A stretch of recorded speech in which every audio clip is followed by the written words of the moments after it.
Ini kita bakal ada kedatangan Dokter Trevino lagi untuk bahas ginjal. Mungkin ginjal kan beberapa minggu emang udah pernah dibahas. Tapi mungkin di sekarang ini ada Dokter Trevino, kita akan bahas lebih dalam lagi tentang berbagai gangguan lah ya. Gangguan-gangguan untuk di ginjal, terus cara-cara mungkin penanganannya seperti apa. Dan nanti juga ada dijelasin sedikit tentang produk utamanya, SOP dan Utsukushi. Jadi gimana apa korelasinya antara ginjal, mungkin nanti ada penyakit-penyakit yang tentang ginjal, apa korelasinya antara dua produk itu sih. Oke, langsung aja kalau gitu. Halo Dok. Halo, ya. Siap. Oke, ini masih. Ya saya mau jelasin aja sih satu. Kayak biasa aja untuk nanti kalau ada yang mau tanya, nanti kan Dokter Trevino nanti akan buka sesi tanya jawab di akhir sesi nanti. Jadi kalau bisa tanyanya ya mendekati akhir lah. Jadi kan saya nggak scroll sampai ke atas banget. Maksudnya takutnya ntar malah nggak kebaca gitu kan. Oke, ini Arema hadir, siap Pak Luki. Oke semuanya. Oke, mau langsung mulai aja ya Dok ya. Saya langsung share. Oke, silakan semua, saya persilakan waktu dan semuanya buat Dokter Trevino. Silakan Dok. Baik, selamat siang Bapak Ibu semua. Selamat berjumpa lagi dengan saya Trevino Pakasi. Ini saya juga dari rumah, jadi mohon maaf kalau ada distorsi suara-suara ya. Tapi sedapat mungkin kita konsentrasi sehingga kita bisa memetik sesuatu.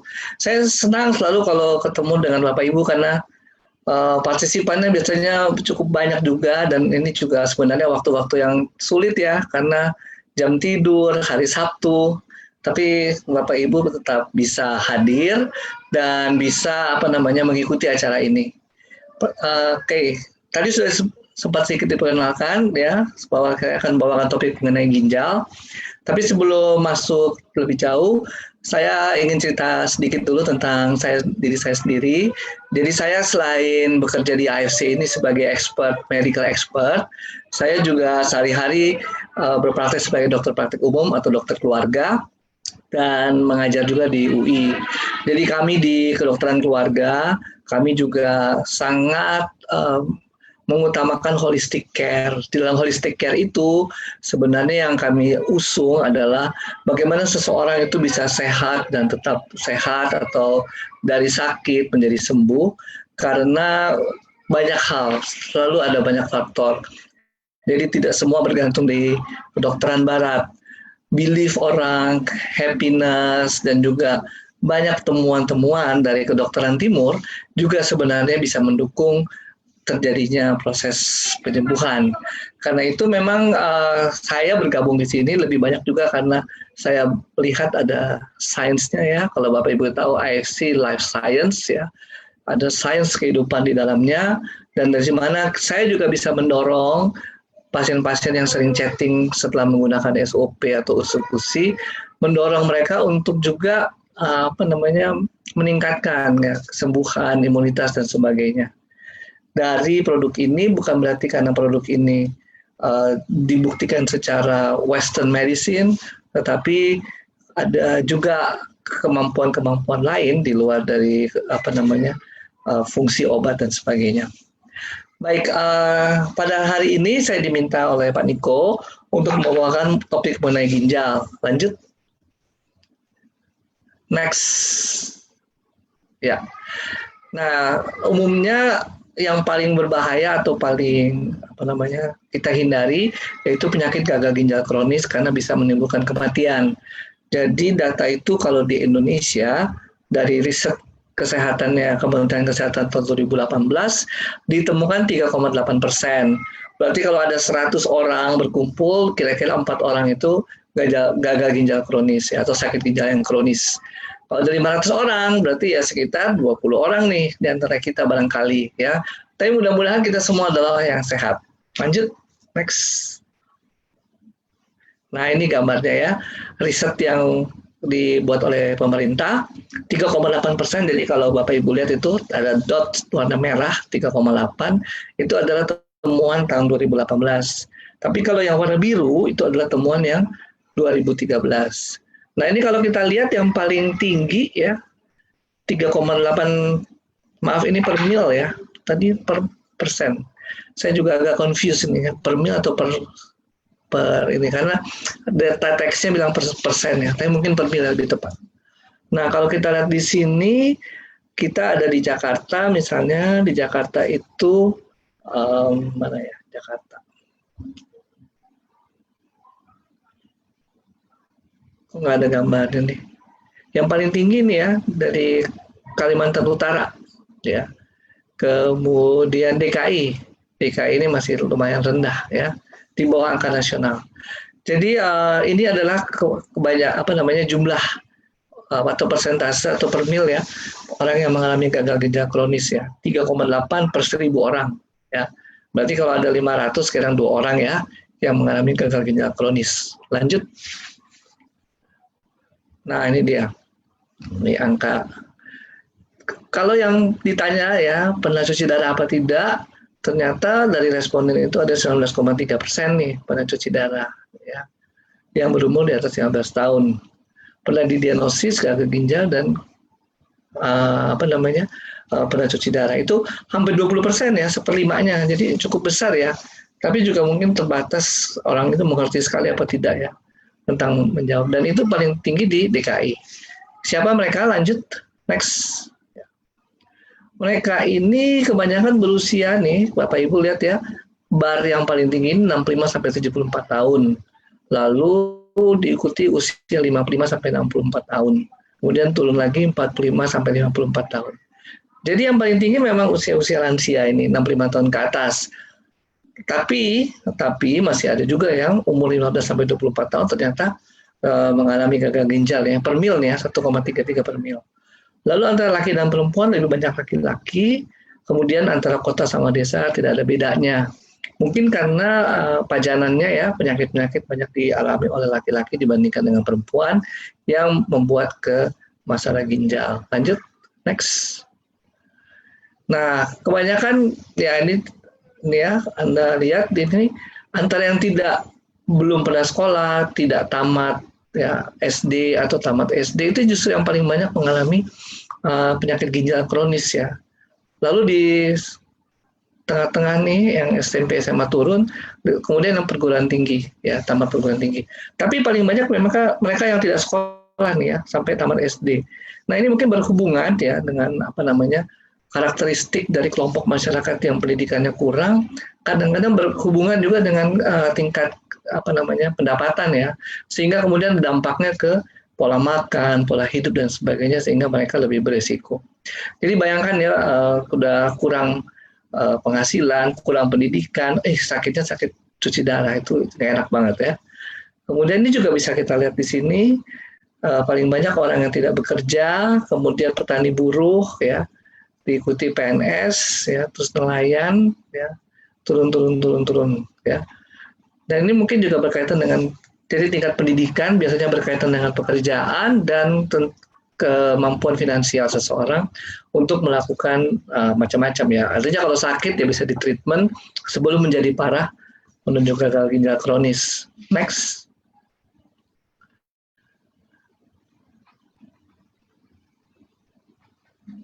Ya, next.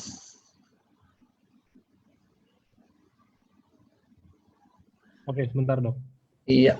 Jadi berikutnya ini sambil menunggu ya, saya bicara tentang ginjal. Jadi ginjal itu kita punya 2 sepasang ya, bentuknya kayak kacang, ada di pinggang kita, di belakang. Gunanya apa sih? Pasti semua udah tahu bahwa gunanya untuk menyaring darah, ya, menyaring darah sehingga mengeluarkan zat-zat yang tidak dibutuhkan tubuh. Lalu keluar dalam bentuk urin. Jadi disebutnya sebagai organ ekskresi X untuk mengeluarkan ya, mengeluarkan apa-apa yang tidak dibutuhkan tubuh. Antara lain juga usus mengeluarkan apa-apa yang tidak dibutuhkan tubuh. Tapi ada juga yang penting dari peran ginjal. Jadi kalau Bapak Ibu pernah dengar vitamin D, ya, vitamin D itu, diubah menjadi vitamin D aktif. Salah satunya karena fungsinya ginjal. Kemudian juga Selain vitamin D, dia juga menyuruh sumsum tulang untuk membuat sel-sel darah merah. Nah, ini Bapak Ibu bisa lihat gambar di kanan bawah ini ya. Yang biru ini adalah pembuluh darah balik, vena, yang merah pembuluh arteri, ya. Jadi ada dua buah pembuluh darah nih yang masuk ke ginjal kita kiri dan kanan. Lalu ada satu saluran yang menuju kandung kencing. Yang bundar di bawah itu namanya kandung kencing. Jadi udah darah masuk ya ke ginjal, disaring, kemudian hasil saringannya dibuang ke kandung kencing dan dikeluarkan oleh tubuh dalam bentuk urin. Apa sih yang dibuang? Ya bisa macam-macam, bisa ion, ya mineral, yang kelebihan air pasti tuh ya. Dan semua molekul-molekul kecil, bukan molekul yang besar. Itu kalau ginjalnya normal. Yang penting antara ureum itu juga nggak dibutuhkan tubuh dan itu dibuang. Lanjut. Nah ini dia, ya. Jadi perannya ginjal membersihkan darah, kemudian juga menjaga keseimbangan garam. Jadi maksudnya darah kita nih pH-nya dijaga ya, keseimbangan asamnya dijaga, menjaga keseimbangan garam tuh natrium, kalium itu juga dijaga oleh ginjal kita. Lalu ada hormon tadi yang saya bilang namanya eritropoietin, dia gunanya adalah untuk membentuk sel-sel darah merah dan juga menghasilkan senyawa aktif vitamin D yang aktif. Lanjut. Nah ini cara kerja ginjal ya. Kalau ginjal itu dibelah dari atas sampai bawah, kan kelihatan seperti ini. Ada pembuluh darah masuk nih yang merah, arteri, lalu yang udah bersih keluar di vena. Lalu masuk ke hati dan beredar ke seluruh tubuh lagi, dipompa oleh jantung. Bentuk saringannya seperti ini. Ini glomerulus. Nah, kalau sering lihat hasil lab ada LFG, laju filtrasi glomerulus. Glomerulus ini adalah penyaringnya ya. Setelah disaring kemudian masuk ke saluran-saluran ini namanya tubulus ya. Lalu ditampung semua paling kecil namanya paling besar masuk ke kandung kemih dan jadi urin ya. Di situ keluar sebagai urin. Nah ini dia ya, glomerulus ini yang sering sakit ya, sering. Tapi semuanya bisa menyebabkan sakit ya. Lanjut. Oke. Jadi kalau ginjal rusak apa yang terjadi? Produk-produk limbah ya yang harusnya dibuang tidak bisa keluar dan menumpuk di dalam tubuh kita sehingga menimbulkan permasalahan. Termasuk juga air tidak bisa keluar yang harusnya dikeluarkan sehingga kita bengkak ya. Kalau cuma berdiri aja bengkaknya di kaki. Kalau tidur bisa jadi tenggelam karena paru-parunya juga kena cairan ya. Itu kalau kelebihan cairan ya. Dan banyak yang memicu ya masalah ginjal tersebut seperti tekanan darah tinggi dan diabetes itu menginduksi terjadinya masalah ginjal. Lanjut, next. Jadi penyakit ginjal ini nggak boleh disepelekan ya, karena sebagian besar ya menyerang si penyaring tadi ya, nefron tadi, yang unitnya itu terdiri atas glomerulus dan tubulus ya. Kalau tidak diobati, fungsinya akan berkurang. Ya, dan kadang kita nggak bisa tahu kenapa, karena si ginjal itu begitu efisien ya, ginjal kita tinggal satu masih bisa bekerja baik ya. Sedangkan cara kita melihatnya dari hasil lab, semua pasti udah pernah dengar ureum kreatinin ya. Ginjalnya masih satu, setengahnya rusak pun masih bagus ureum kreatininnya. Jadi nggak begitu kelihatan ya, kecuali kita bisa melihat laju filtrasi glomerulusnya. Lanjut next. Nah, gangguan ginjal ini permanen, ya, jadi nggak bisa balik lagi, ya nggak bisa balik lagi. Next ya. Nah, disebut penyakit gagal ginjal kronis ya. Artinya dia ginjalnya sudah gagal, tidak mampu lagi menyaring air, mengeluarkan garam, kalsium, kalium, dan sisa-sisa metabolisme yang lain, ya, seperti ureum dan kreatinin. Next.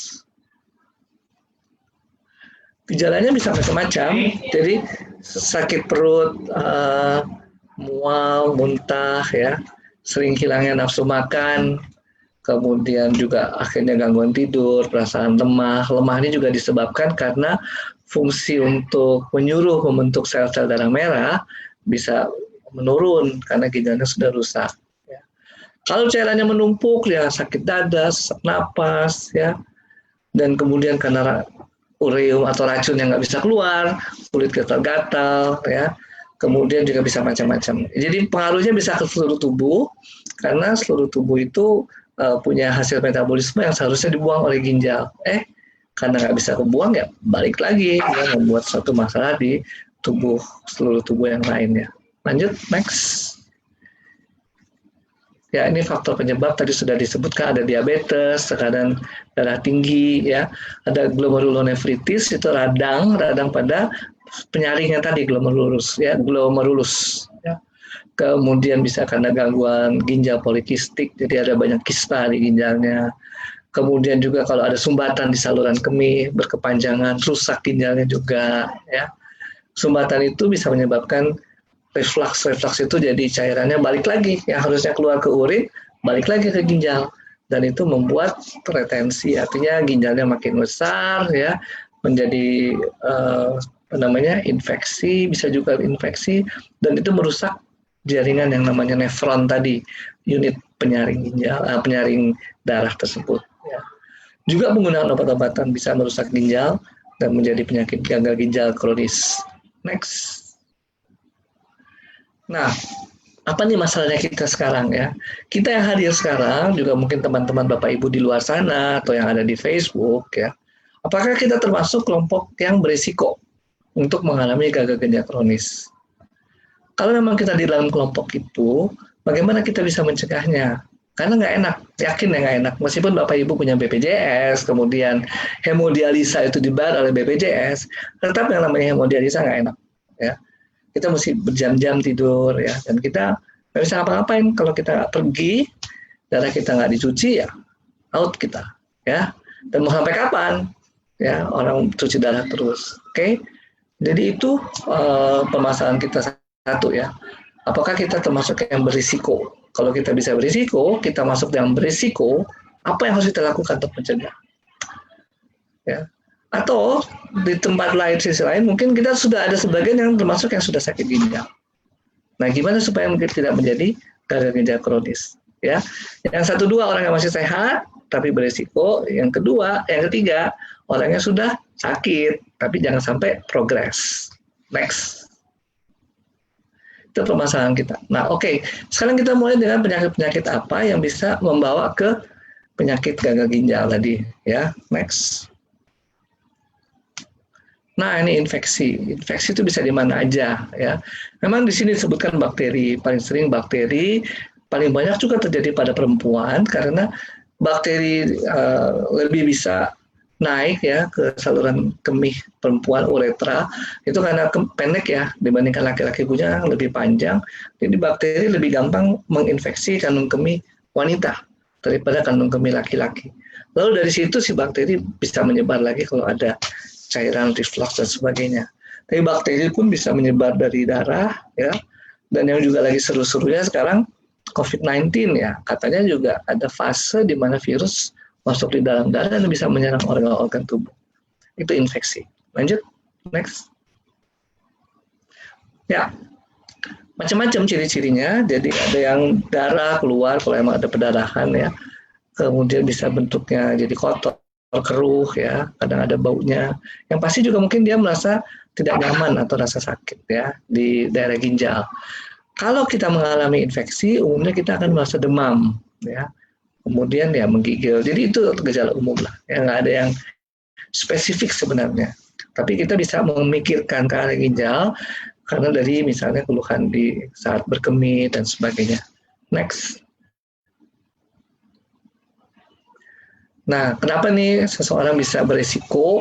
Tadi, ya, sudah disebutkan wanita, juga ada kondisi bawaan lahir, misalnya kalau saluran kemihnya itu uretra, ya, itu pendek barangkali atau punya lokus-lokus, punya tempat-tempat yang bisa menampung urin dan terinfeksi. Ya. Atau ada sumbatan dari saluran kemih sehingga cairan nggak bisa keluar. Biasanya ini penyakit batu, makanya tadi gejalanya juga kadang-kadang ada yang keluar darah. Ya.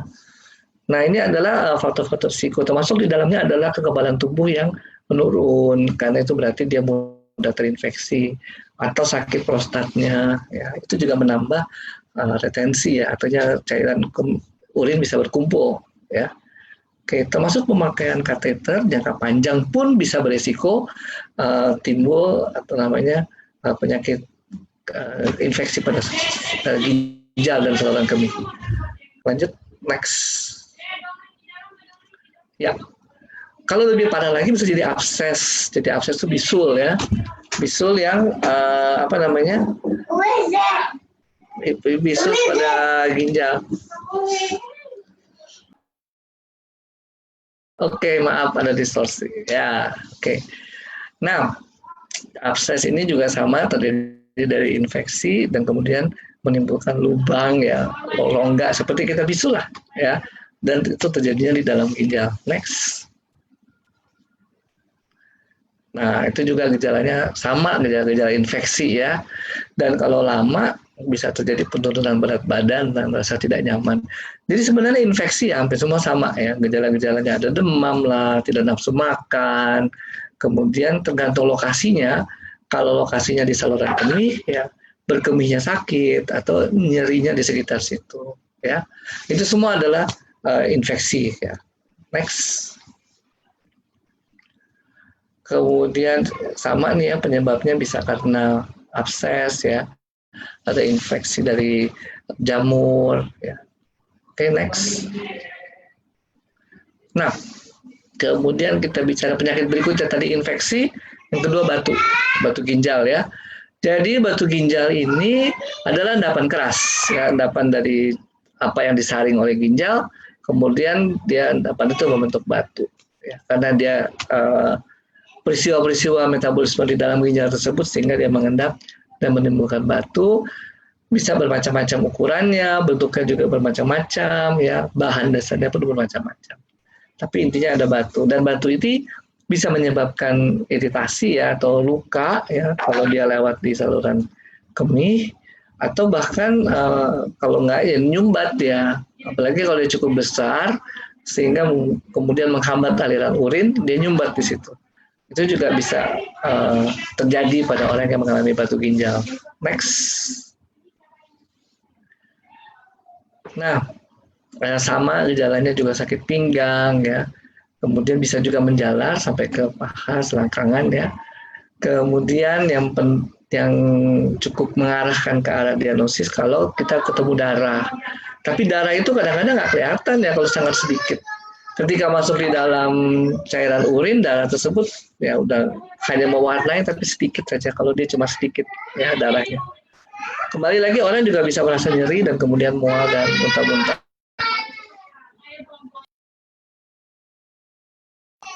Next. Ya, ini dia nih faktor risiko batu ginjal ya. Bisa karena kalsium ya, ada juga bawaan, ada kekurangan cairan ya. Kemudian macam-macam lagi. Mohon maaf nih ada distorsi. Oke, next. Ya, tadi penyakit pertama tadi infeksi, kedua batu ginjal, yang ketiga kita bicara kanker. Kanker pada ginjal ya, itu kanker yang karsinoma atau kanker yang ganas, itu juga dasarnya dari sel-sel yang ada di ginjal itu pun bisa menyebabkan terjadinya kanker. Next. Ya. Gejalanya juga bisa mirip-mirip dengan yang lain, kencingnya berdarah. Tapi yang berbeda mungkin kalau kankernya cukup besar, kita akan bisa melihat pembengkakan atau pembesaran di daerah ginjal tersebut ya. Kalau itu kankernya cukup besar. Yang lainnya tentu pengaruh ke lemah, lesu, tidak bertenaga itu karena fungsi ginjal yang tadi yaitu untuk memacu pembentukan sel-sel darah merah mungkin sudah nggak berjalan. Di luar dari itu orang-orang yang kanker biasanya juga nafsu makannya menurun ya. Kemudian terjadi penurunan berat badan, kadang ada demam, ya itu semua sebenarnya dalam lingkup besarnya itu adalah reaksi radang ya, reaksi radang oleh sel-sel kanker mungkin, reaksi radang oleh karena stres oksidatif, reaksi radang oleh karena infeksi, ya. Oke, itu semua adalah gejala-gejala yang sifatnya umum terjadi karena peradangan. Next. Nah, faktor penyebab ginjal ini bisa macam-macam ya. Jadi oke, ini suaranya cukup jelas nggak ya? Agak sekarang di rumah sih soalnya pasti banyak distorsi nih. Halo? Ya. Jelas dok, Oke. aman dok. Ya. Jadi banyak faktor penyebab ya, misalnya seperti obesitas, darah tinggi, riwayat keluarga, itu semua faktor-faktor yang bisa menyebabkan risiko terjadinya kanker. Sekali lagi, kanker itu jalan ceritanya itu sebenarnya masih tanda tanya ya. Para dokter juga masih, atau para ahli ilmuwan masih terus meneliti ya, kenapa bisa terjadi kanker. Kenapa kalau misalnya orang tua saya kanker usus, kenapa saya nggak kanker usus, bisa kanker payudara, bisa kanker ginjal dan sebagainya. Jalan ceritanya banyak sekali ya, dan nggak mudah untuk menemukannya. Tapi kita bisa melihat risiko misalnya pada orang-orang dengan keluarga yang menderita kanker, atau kita sudah tahu bahan-bahan kimia tertentu, radiasi tertentu mempengaruhi, sehingga kalau dalam riwayat pekerjaan orang-orang ternyata mengalami terpajan bahan-bahan kimia tertentu, mungkin sekali berisiko terjadinya kanker dan selanjutnya. Lanjut, next. Nah, oke, tadi ginjalnya apa aja tadi? Infeksi. Yang kedua adalah batu. Yang ketiga adalah kanker. Yang keempat adalah ini yang kelima ya, ginjal polikistik. Ginjal polikistik ini artinya terdapat banyak kista di dalam ginjal. Jadi ginjal ini bisa mengalami kista itu adalah rongga yang isinya cairan, dan rongganya itu memang nggak boleh ada di situ. Dan ginjal itu bisa mengalami timbul banyak rongga. Mungkin kalau Bapak Ibu pernah ada yang tumor jinak di kulit, bilang ada kistanya. Nah, ini sama seperti itu, cuma kejadiannya dalam ginjal. Next. Next, Pak. Next. Ya. Gejalanya bisa macam-macam ya. Tetap juga kalau terlalu besar bisa nyeri ya. Kemudian bisa buang air terganggu dan sebagainya. Hampir sama, karena kejadian gejala itu adalah kalau terjadi di di organ ya, timbulnya gejala sesuai dengan organnya. Kalau di paru-paru ya pasti batuk, pilek ya, sama seperti itu. Kalau di ginjal ya pasti keluhan yang nyeri di pinggang, kencingnya terganggu dan sebagainya. Next. Next. Ya. Nah, ada yang menyebabnya adalah genetik nih ya. Jadi karena genetik, jadi bisa terinduksi lah terjadinya itu. Jadi udah bawaan. Bawaan itu genetik, nggak semua akan jadi, tapi ada yang bisa jadi. Jadi kalau kayak saya misalnya punya bawaan sakit diabetes, belum tentu saya akan jadi diabetes. Tapi saya bisa jadi diabetes kalau terinduksi. Nah, kira-kira genetik seperti itu. Jadi polikistik ginjal ini juga bisa terjadi tentu selain karena pengaruh genetik, tapi juga pengaruh lingkungannya. Next. Nah, kalau sudah sakit ginjal, apa sih yang bisa terjadi kemudian? Komplikasinya apa? Next. Nah, yang pertama ini uremia. Jadi, tadi kita sudah membahas bahwa si ginjal ini fungsinya menyaring metabolisme ya, hasil-hasil dari pengelolaan tubuh yang tidak bermanfaat. Salah satunya adalah ureum. Jadi dibuang. Jadi kalau ureumnya nggak bisa keluar, numpuk di darah, namanya uremia. Nah, itu bisa jadi racun ya kemana-mana, karena ureum itu juga mempengaruhi saraf kita, susunan saraf kita. Orang bisa sampai penurunan kesadaran. Next. Ya. Mulai dari yang ringan-ringan, mungkin mual dan muntah, nggak nafsu makan, ya. Akhirnya sampai kepada sakit kepala, ya. Dan biasanya nih orang yang seperti ini memang fungsi ginjalnya sudah rusak sehingga cairan tidak bisa keluar. Dengan demikian dia juga mengalami keluhan-keluhan, misalnya karena penumpukan cairan di saluran nafas, ya. Dan kemudian dengan ureum sendiri yang mempengaruhi susunan saraf pusat kita, Sehingga ada perubahan-perubahan kondisi mental dan sebagainya. Dan sampai penurunan kesadaran, bahkan bisa sampai koma dan terjadi kematian. Next. Nah, ini dia ya penyebab uremia, produksinya misalnya meningkat. Tapi kalau produksi meningkat, ginjalnya masih bagus, tentu dia harusnya bisa mengimbangi ya. Jadi dia tidak akan terjadi uremia. Kita banyak protein, memang ureumnya juga tinggi ya. Tapi sekali lagi kalau fungsi ginjal masih bagus, tentu bisa diimbangi. Terus meningkatnya pemecahan protein, misalnya kalau kita kekurangan makan, lama-lama nanti protein kita dalam tubuh kita yang dipecah. Itu juga meningkatkan ureum. Pendarahan saluran cerna dan penggunaan obat-obat tertentu juga meningkatkan pembentukan ureum di dalam tubuh kita. Next. Nah, kalau ginjal tidak bisa mengeluarkan cairan, apa yang terjadi? Cairan numpuk ya di dalam darah kita. Keluar bahkan ke jaringan. Pasti yang kelihatan gampang adalah kaki misalnya, karena kita posisinya berdiri sehingga kakinya bengkak ketahuan, atau perutnya membengkak, itu bisa juga terjadi ya. Jadi cairan. Tapi kalau cairannya terus numpuk terus ya, bahkan bisa mengisi paru-paru kita. Jadi sesak napas, gagal ginjal, dampaknya ke gagal jantung maksud saya. Dampaknya ke gagal jantung. Next.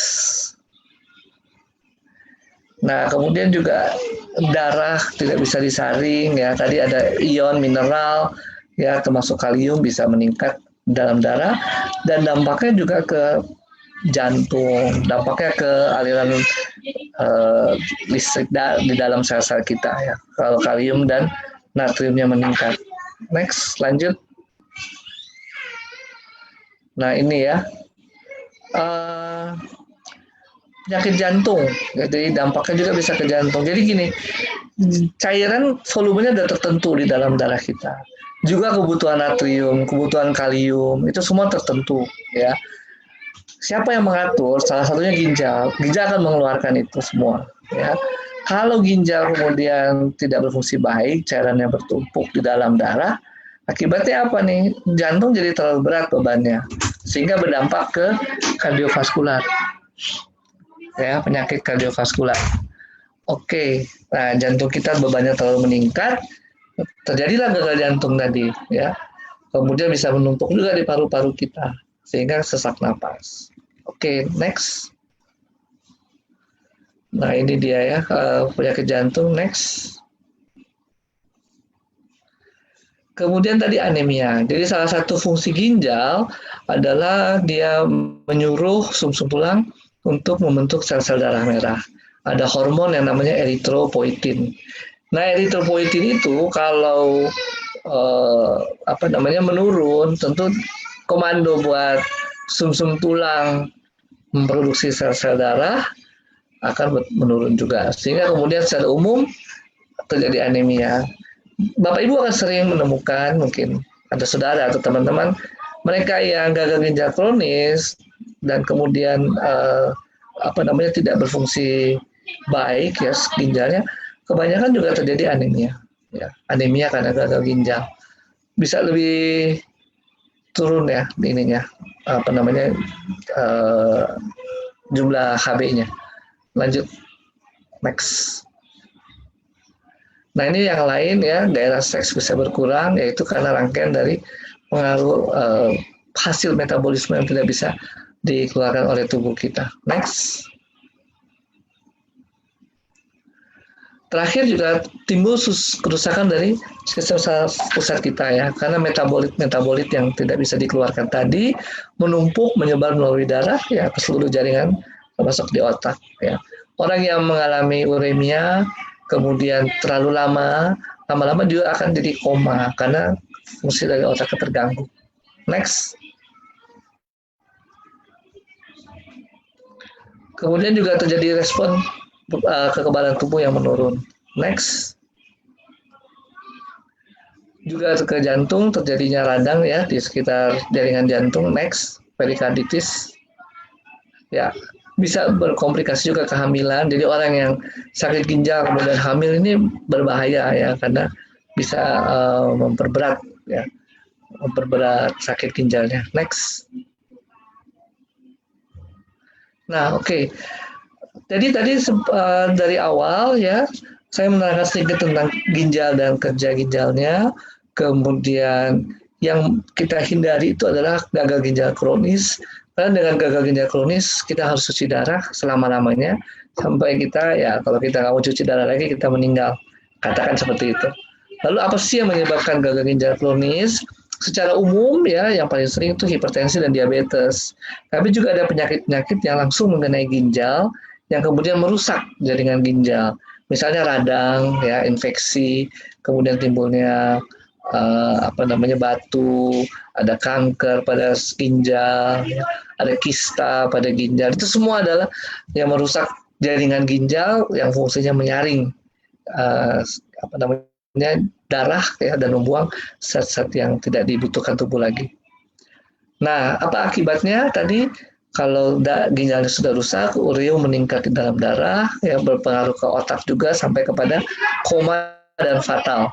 Yang kedua, kita juga terpengaruh pembentukan sel-sel darah merah, bisa jadi anemia, kemudian mempengaruhi lagi yang lain-lain ya, yang lain-lain yang termasuk karena metabolisme tubuh ya. Nah, sekarang kita berbicara, karena ini adalah suatu presentasi bersponsor, jadi mungkin kita juga tetap juga menghargai dan AFC yang sudah menolong kita bisa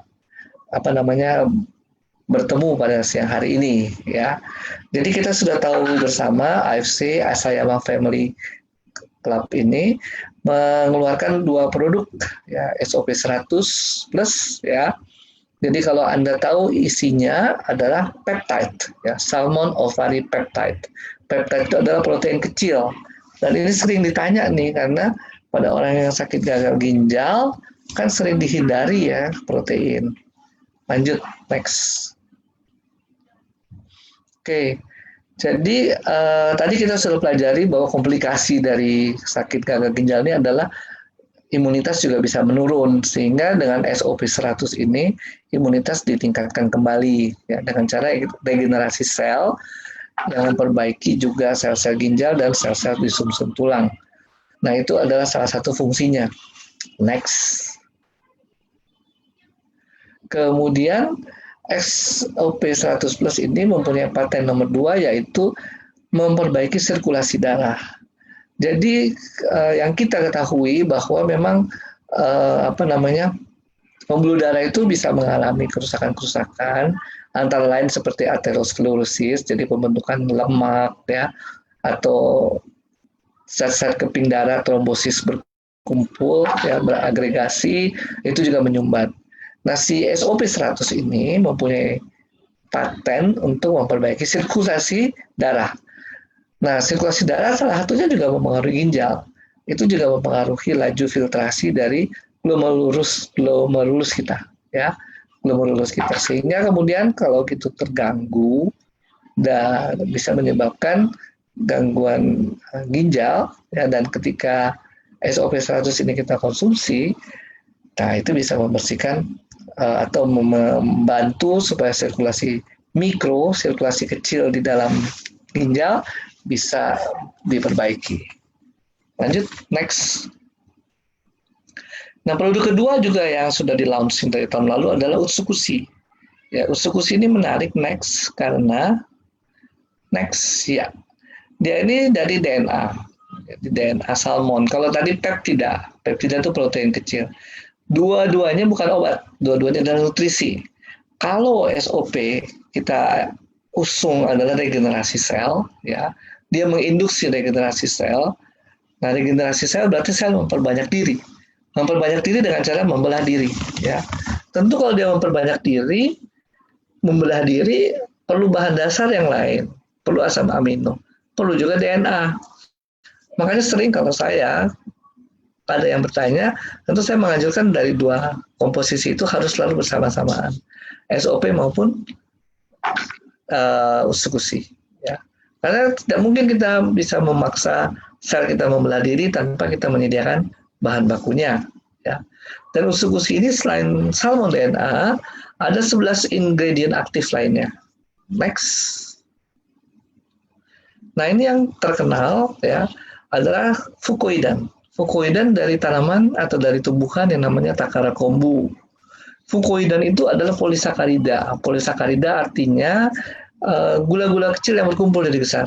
Ya. Karbohidrat itu adalah polisakarida. Jadi gula-gula kecil ya. Kalau kita lihat gula pasir itu gula kecil ya. Buah itu juga gula yang kecil, gula sederhana.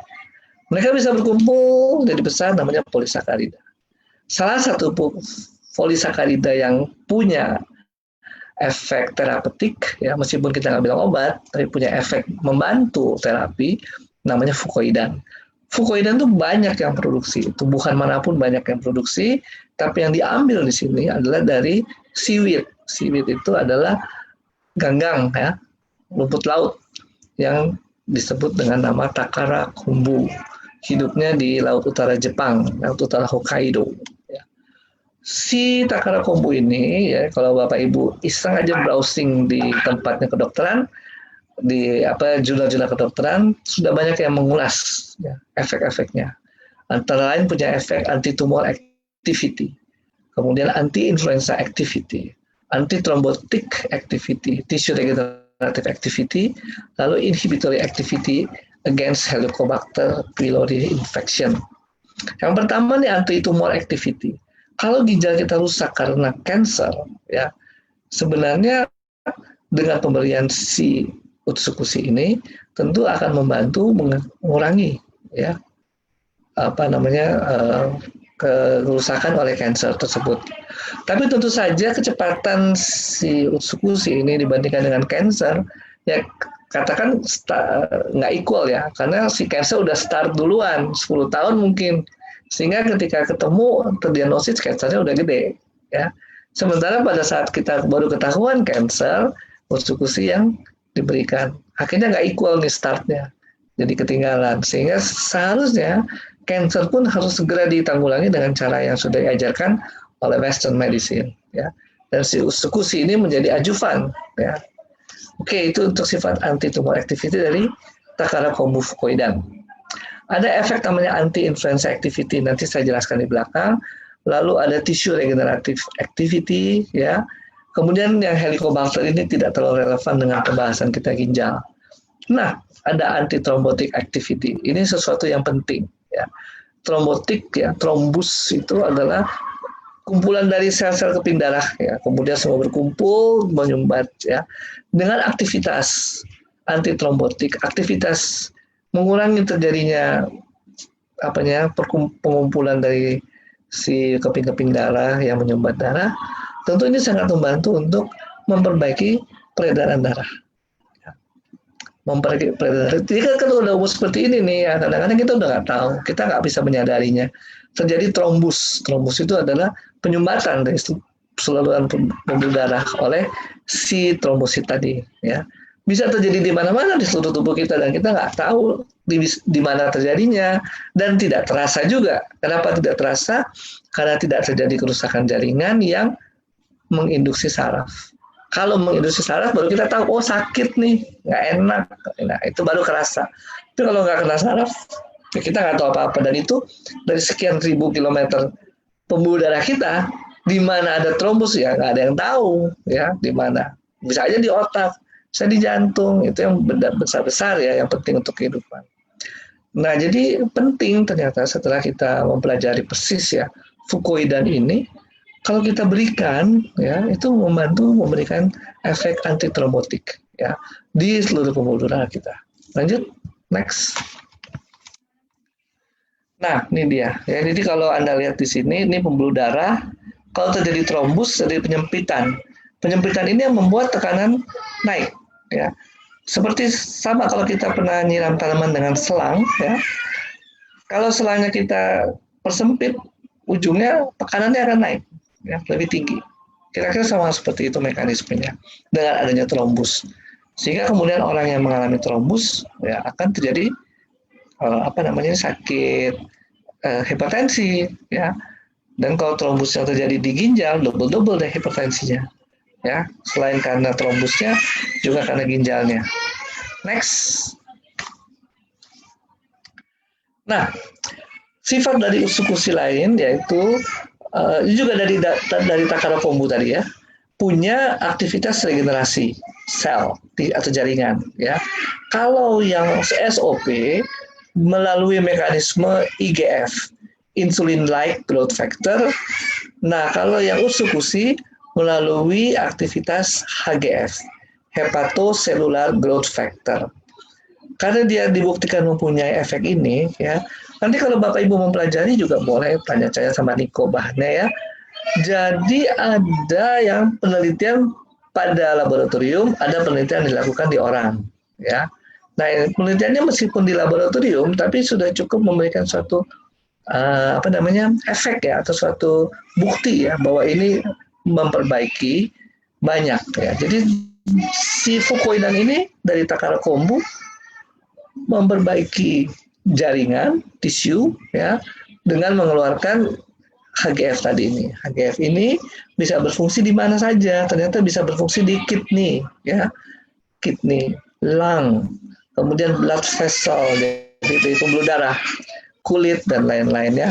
Jadi ini semua adalah manfaat dari usukusi berkaitan dengan topik kita ginjal pada hari ini. Next.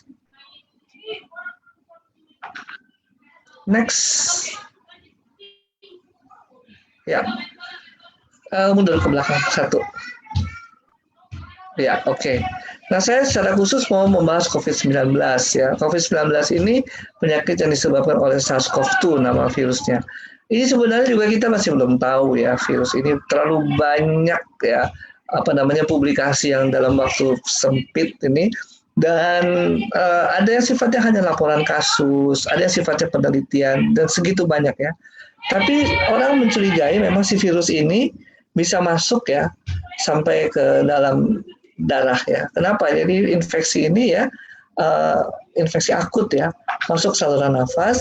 Kalau dia menebeng partikel polutan dengan ukuran kecil, kurang dari 2,5 meter, 2,5 mikron, dia langsung menyebar masuk ke dalam alveolus, tempat pertukaran udara kita. Jadi bukan hanya di saluran nafas, tapi juga di tempat pertukaran oksigen. Bapak Ibu ini mohon maaf ya, ini saya dari rumah, jadi mungkin banyak distorsi ya. Saya juga nggak bisa menghentikan distorsi dan ini. Mohon maaf nih kalau suaranya nggak begitu bagus ya. Masih jadi kembali cuman ya ada suara-suara kayak di rumah aja gitu, normal sih itu sebenarnya. Iya, ada yang nangis nih anak kecil, jadi repot juga suruh bujuk-bujuk ya.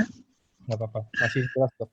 Oke, jadi virus itu bisa masuk ke dalam darah dan viremia. Kalau terjadi viremia itu masih dugaan-dugaan semua, tapi artinya meskipun dugaan ada laporan kasus ya.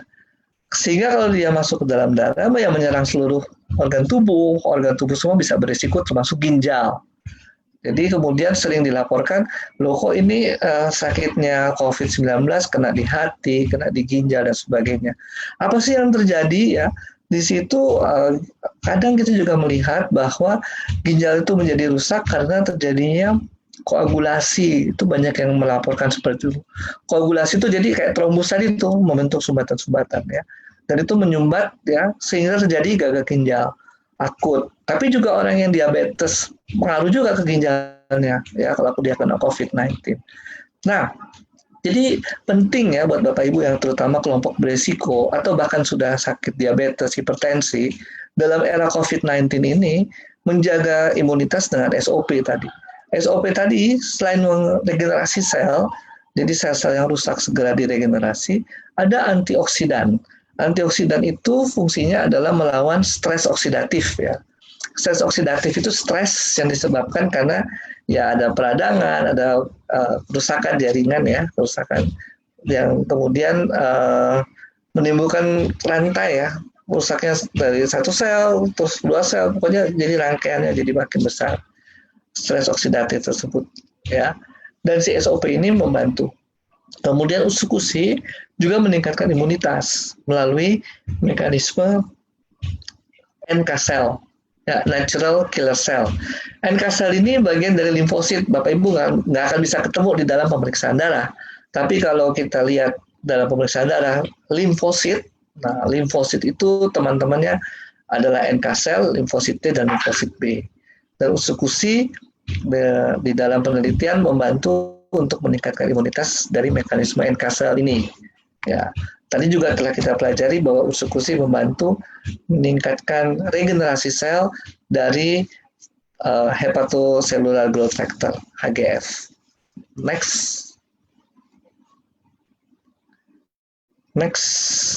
Ya.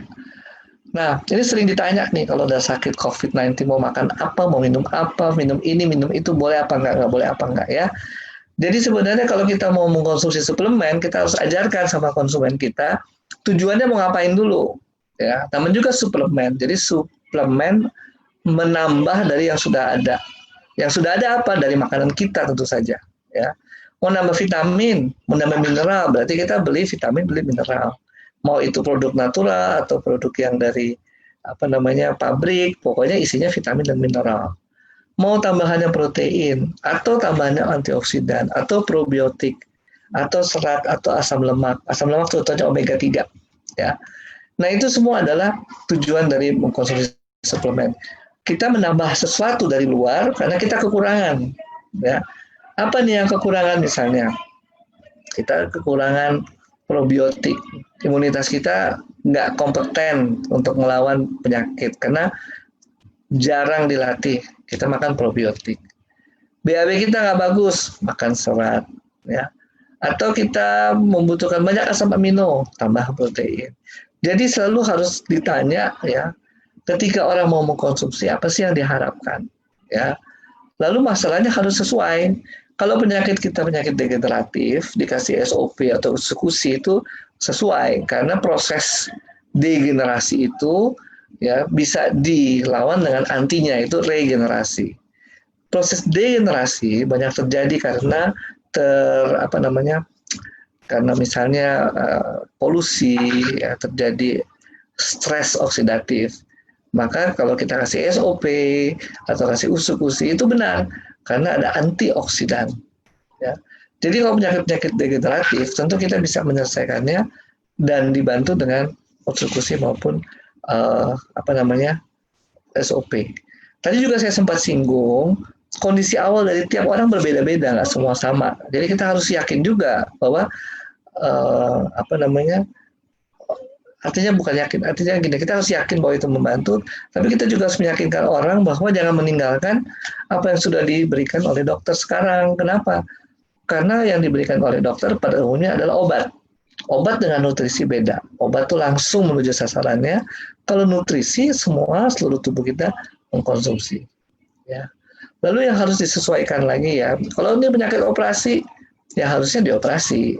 Jarang kalau penyakit operasi sembuhnya tanpa dioperasi, ya mungkin bisa, tapi mungkin butuh waktu lebih lama, ya. Atau ya perlu, artinya kerugian yang ditimbulkan mungkin akan lebih panjang. Contohnya nih patah tulang. Patah tulang, operasi aja pasang pen, gitu. Kalau nggak dipasang pen, bisa juga, nyambung juga tulangnya, tapi lama. Atau jadi bengkok. Nah, itu kemudian harus kita pelajari betul masalah yang dihadapi oleh konsumen kita apa. Ya. Kalau penyakitnya genetik udah pasti susah, karena seluruh tubuhnya ya memang sudah seperti itu cetakannya, ya, dan tidak akan mungkin bisa diselesaikan. Tapi yang bisa kita buat dengan SOP ataupun eksekusi adalah mengurangi progresnya, mengurangi dampak dari gangguan atau masalah genetik tersebut. Misalnya nih, ya, talasemia itu penyakit genetik, sampai kapanpun nggak akan sembuh. Tapi kalau talasemia itu menyebabkan anemia dan kemudian menyebabkan bagian tubuh tertentu kekurangan oksigen, terjadi kerusakan, terjadi stres oksidatif, SOP bisa membantu. Jadi Bapak Ibu ketika menawarkan ya produk ini juga harus pikirkan kira-kira mereka ini maunya apa, konsumen kita apa sih yang mereka harapkan ya. Kalau bilang mau sembuh, sembuh itu apa sih? Ya, sembuh itu harus lebih detail lagi. Oke, itu mungkin sedikit tips ya. Kita harus menjawab kebutuhan orang. Jadi jangan sampai kita overclaim ya dan malah akhirnya merugikan sendiri. Next. Nah, Ini yang kita harus capai bersama, health ya, kesehatan, baik fisik, mental, spiritual, dan sosial untuk hidup produktif ya. Bapak Ibu bisa lihat di gambar-gambar selalu kalau orang sehat itu gambarnya badannya juga slim ya, tubuh mukanya ceria ya, selalu pakai pakaian yang sport ya, sporty gitu ya. Jadi ciri-ciri khasnya apa sih? Orangnya happy, orangnya juga pasti sehat mentalnya ya, badannya juga sehat fisik dan kemudian orangnya aktif kelihatan seperti itu. Dan yang penting lagi adalah produktif dan sejahtera. Jadi kita ini dalam track yang tepat di AFC ini karena kita menjaga kesehatan fisik kita mendapat teman-teman yang sama, pikirannya sevisi sehingga mentalitas kita terpelihara, ya, sosial kita juga terpelihara dan kita hidup produktif. Ya. Karena kalau kita tiap hari dikasih selamat pagi, ya, konnichiwa, berarti kan kita produktif. Next. Oke, mungkin itu silakan Pak Angga di. Ya, tunggu sebentar dok, saya baca-baca pertanyaannya. Ini saya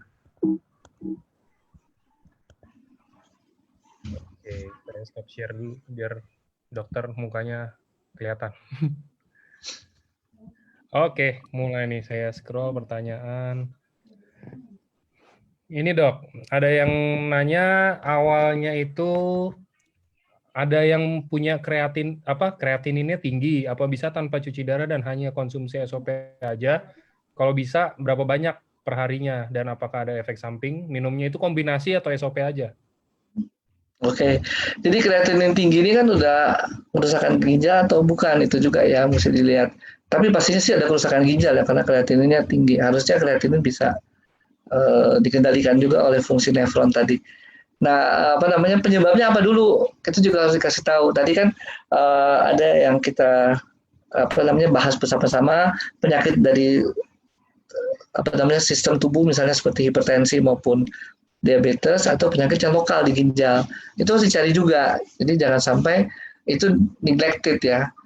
Jadi katakan misalnya infeksi, ya mesti dikasih antibiotik karena itu menyelesaikan infeksi itu antibiotik. Ya. Dan USU dan SOP fungsinya nutrisi. Ya, jadi bukan antibiotik fungsinya. Jadi kalau sekarang pertanyaannya kreatinin tinggi, kemudian dikasih SOP sama USU, bisa ya, tapi ada tapinya, apa yang penyebabnya itu dicari juga, jangan kita kemudian hanya mengandalkan itu. Dalam arti begini, jadi kita akan memperbaiki jaringan dengan pemberian kedua produk SOP dan USU ini ya. Dengan perbaikan jaringan itu tentu ginjal fungsi nefronnya akan lebih baik ya, sehingga kreatinnya turun. Nah hanya kita perlu waktu nih, nggak akan secepat itu kita konsumsi langsung baik ginjalnya. Ada waktu tuh ya. Makanya harus ketahui juga apa penyakit dasarnya dan treatment apa yang diberikan pada si orang ini. Oke, lanjut. Lanjut. Ini ada yang nanya kalau sakit pinggang tapi pas dicek darah hasilnya kolesterol dan asam urat, trigliserida dan SGPT-nya tinggi. Apa bisa ini mengarah ke ginjal, dok? Gimana kira-kira cara mencegahnya kalau emang beneran ke ginjal? Iya, secara ini mungkin ya secara teoritis kita bisa bilang mengarah ke ginjal kalau terjadi penyumbutan pembuluh darah ya, aterosklerosis karena produk-produk tadi ya, lemak tadi yang tinggi. Dan aterosklerosis itu kan bisa terjadi di semua pembuluh darah kita dimanapun juga, termasuk yang menuju ke ginjal. Kalau itu yang terjadi di situ, tentu terjadi kelainan ginjal. Kemudian gimana mencegahnya gitu ya pertanyaannya? Gimana mencegahnya? Kalau saya akan sarankan minum SOP aja dan USU ya. Sebelum kita tahu, mendingan kita minum aja terus ya, dan rutin. Artinya bukan mesti minum yang bagaimana, tapi dianjurkan sehari 2 kali, lanjut ikuti aja, karena itu yang membantu kita untuk memperbaiki peredaran darah kita, bisa memperbaiki imunitas kita dari pemberian SOP dan USU. Next, lanjut Pak. Nextnya, nih, yang dok mau tanya kalau udah pernah transplantasi ginjal, apakah diperbolehkan minum SOP dan Utsukushi atau hanya salah satunya? Kira-kira berapa banyak? Dan transplant itu boleh berapa lama start konsumsi setelah proses transplantasi itu, Dok? Oke, transplantasinya ini baru apa sudah lama nih ya, dan dikasih obat apa nih? Jadi isu utama sih dari transplantasi itu adalah reject ya. Reject, jadi tubuh kita menolak karena menganggap ini benda asing. Dan itu bisa terjadi kalau memang apa namanya sistem imunitas kita memang bagus ya, kompeten ya.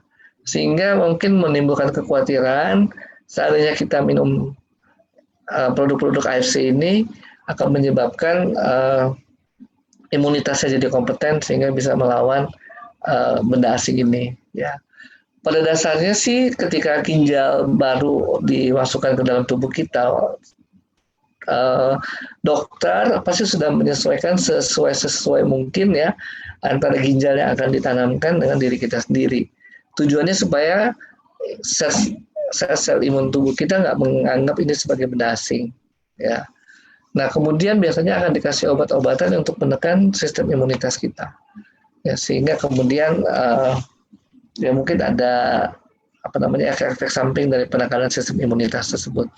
Tapi yang juga kita lihat kalau kita memberikan SOP atau memberikan apa namanya Utsukushi ya, yang lebih direct ya meningkatkan imunitas tubuh kita sebenarnya adalah Utsukushi. Tapi juga sebenarnya bukan untuk membuat antibodi yang mereject apa namanya virus, bakteri maupun benda asing. Ya, jadi maupun ginjal. Jadi si Utsukushi ini lebih meningkatkan jumlah leukosit kalau terlalu rendah. Kemudian dia juga tadi ya ada efek antitrombosit dan sebagainya.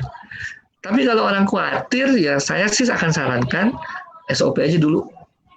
Karena SOP jelas meregenerasi sel.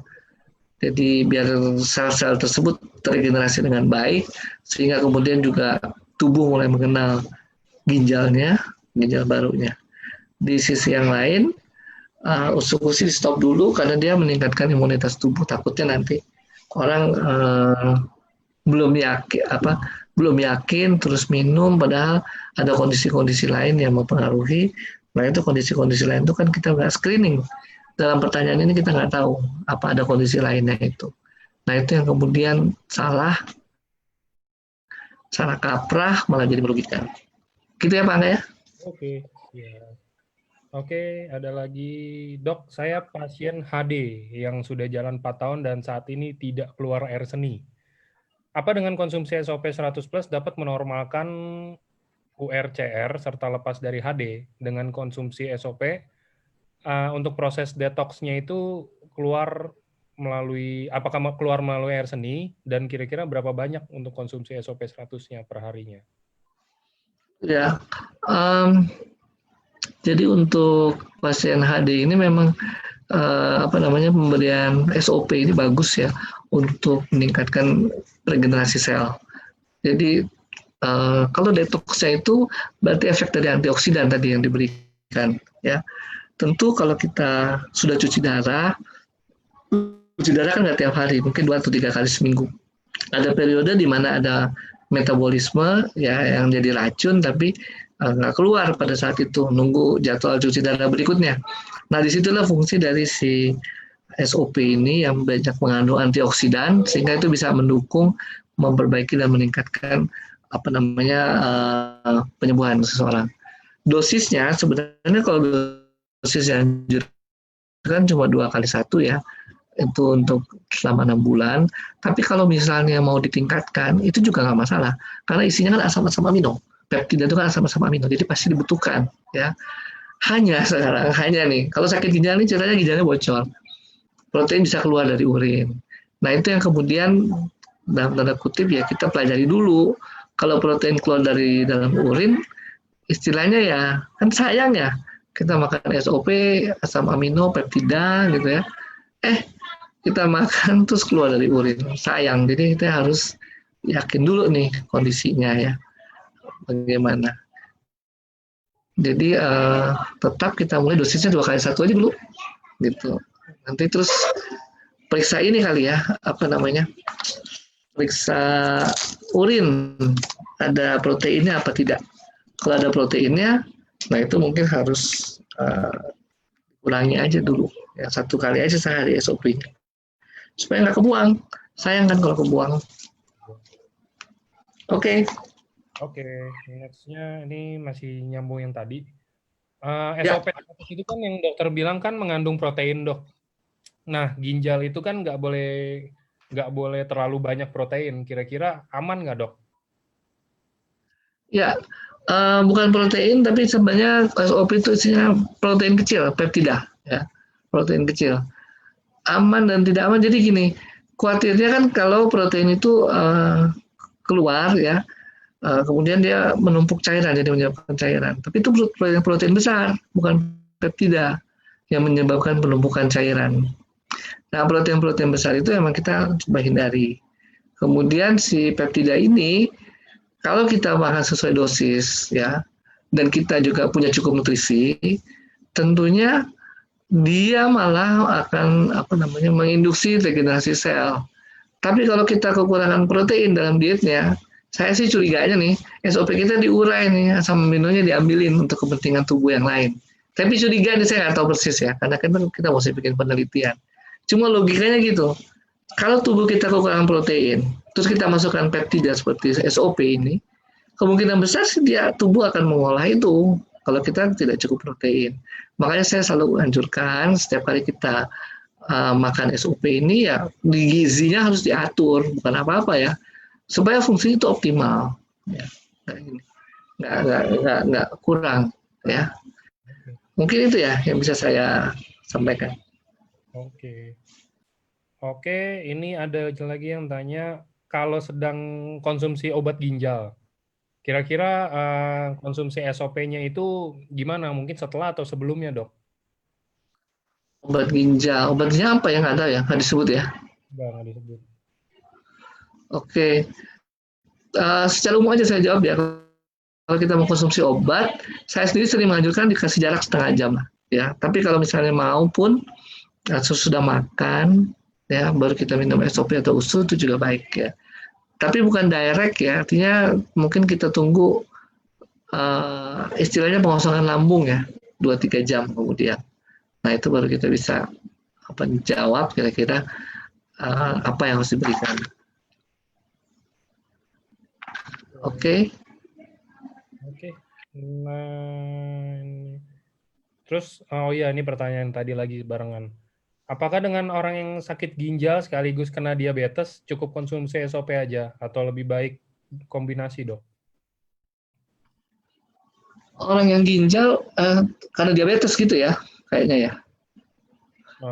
Kalau dia bilangnya sekaligus diabetes, ya mungkin karena ginjal kali ya jadi diabetes.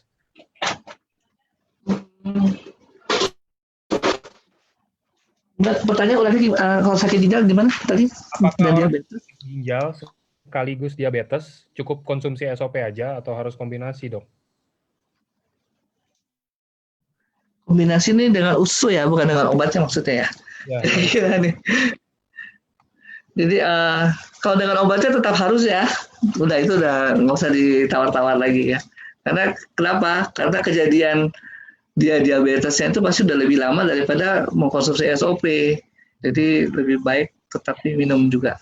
Kalau kombinasi dengan usus, tadi usus juga ada sifat regenerasi sel yang juga bagus untuk ginjal. Nah itu juga menjadikan alasan ya buat kita, apakah kita perlu ya perlulah ya dikombinasi. Yang lain lagi orang diabetes itu kan rentan dengan infeksi. Sehingga dengan pemberian usus ini imunitasnya lebih kompeten lah, diharapkan seperti itu ya. NK selnya lebih jago ya untuk bisa berfungsi dengan seoptimal mungkin. Next. Oke.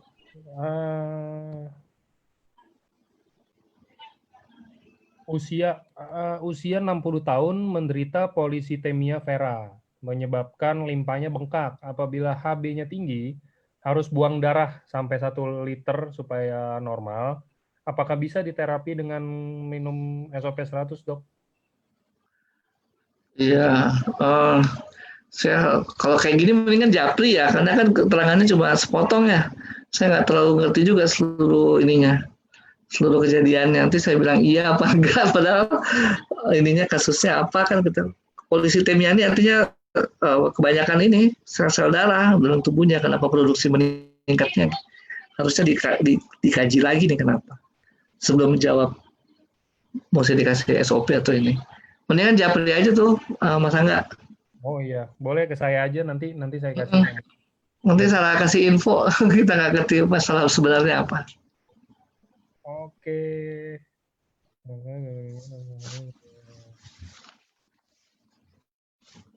Kalau untuk batu empedu bisa terbantu nggak, Dok? Batu empedu, sebenarnya udah beda nih dengan batu ginjal ya. Oke, kayaknya pernah dibahas ya kapan ya. Jadi kita mengadakan SOP itu untuk perbaikan jaringan ya, kerusakannya. Tetap namanya pengobatan operasi harus operasi. Gitu. Tapi sisanya karena pengaruh dari operasi tersebut perlu perbaikan jaringan. Nah, SOP itu bisa membantu.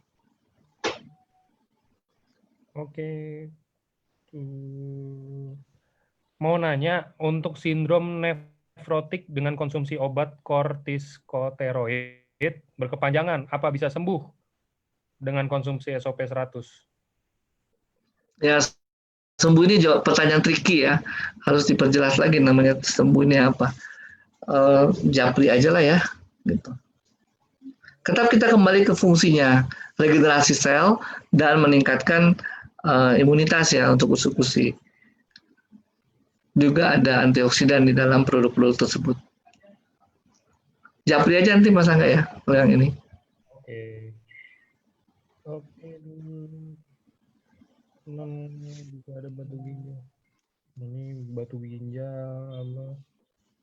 Oh nih, apakah SOP atau usukusi bisa membantu orang yang sudah piansui? Piansui itu semacam kayak apa ya? Mati rasa atau mati suri gitu, setengah badan, kayak semacam stroke gitu, Dok. Sekitar 3-4 tahun. Penyebabnya diabetes dan pecahnya pembuluh darah di otak. Oh, stroke berarti ya. Kelumpuhan ya? Kelumpuhan setengah badan. Iya. Oke. Jadi sekarang ini orang juga sudah mulai berkembang ya pemikiran dalam dunia kedokteran. Kalau dulu dibilang stroke, kemudian kerusakan saraf itu tidak bisa diperbaiki, tapi sekarang ada istilah namanya neuroplastisitas. Jadi sel-sel saraf itu bisa menyembuhkan juga ya, bisa memperbaiki dirinya juga ya. Hanya takes time pastinya ya. Saya kasih ilustrasi seperti ini. Jadi satu saraf itu kan kabel listrik ya untuk berkomunikasi. Antara satu saraf dengan satu saraf lain berkomunikasi dengan cabang-cabangnya yang seperti cabang pohon itu. Kalau Anda lihat pohon dengan cabang-cabangnya seperti itu kira-kira gambaran sel saraf. Satu saraf itu berkomunikasi dengan 40.000 cabang pohon dan bercabang lagi seperti itu. Sehingga kalau dia harus membelah sel dan membuat kopinya, tentu akan lebih susah dibandingkan sel lemak misalnya. Ya sel lemak yang cuma bulat-bulat gitu, ketika membelah diri ya bulat-bulat lagi ya lebih gampang daripada sel saraf. Artinya apa? Ketika kita memberikan SOP yang kita yakini meregenerasi sel saraf, kita membutuhkan waktu di situ. Membutuhkan juga nutrisi yang cukup. Karena SOP kita diharapkan maunya menginduksi regenerasi sel. Kalau kita nggak cukup protein, kayaknya si SOP-nya akan dipecah sama minumnya yang diambil untuk kebutuhan yang lain. Akhirnya nggak jadi nih fungsi yang kita harapkan sebagai SOP-nya. Ya. Jadi itu satu. Yang kedua, butuh waktu. Yang ketiga, namanya sel saraf harus dilatih tetap. Ya. Saya kasih ilustrasi seperti ini. Bapak Ibu tahu susu protein tinggi ya, Elmen. Dikasih ke orang-orang yang suka fitness. Ya. Dikasih gambar ototnya gede-gede. Itu orang kalau nggak pernah latihan fitness, minum elemen terus ototnya jadi gede nggak? Pastinya enggak ya. Ya dia jadi gendut malah ya, karena banyak protein jadi lemak semua ya. Nah itu sama seperti itu. Kita kasih SOP, tapi bagian yang rusak itu harus dilatih juga supaya itu merangsang terus sehingga saraf-sarafnya terbentuk. Ya. Sama kayak kita sekarang udah umur segini nih, saya umur hampir 50. Ya, kalau saya latihan bahasa Jepang, ya, atau saya latihan bahasa Mandarin yang tadi saya nggak pernah tahu, nah itu melatih sekali otak saya. Ya. supaya timbul jejaring-jejaring yang 40.000 jejaring tadi. Nah, itu kira-kira seperti itu. Harus dilatih. Oke, mudah-mudahan clear. Oke, next-nya ada ini sedikit nyimpang, tapi masih ada korelasi dengan Utsukushi.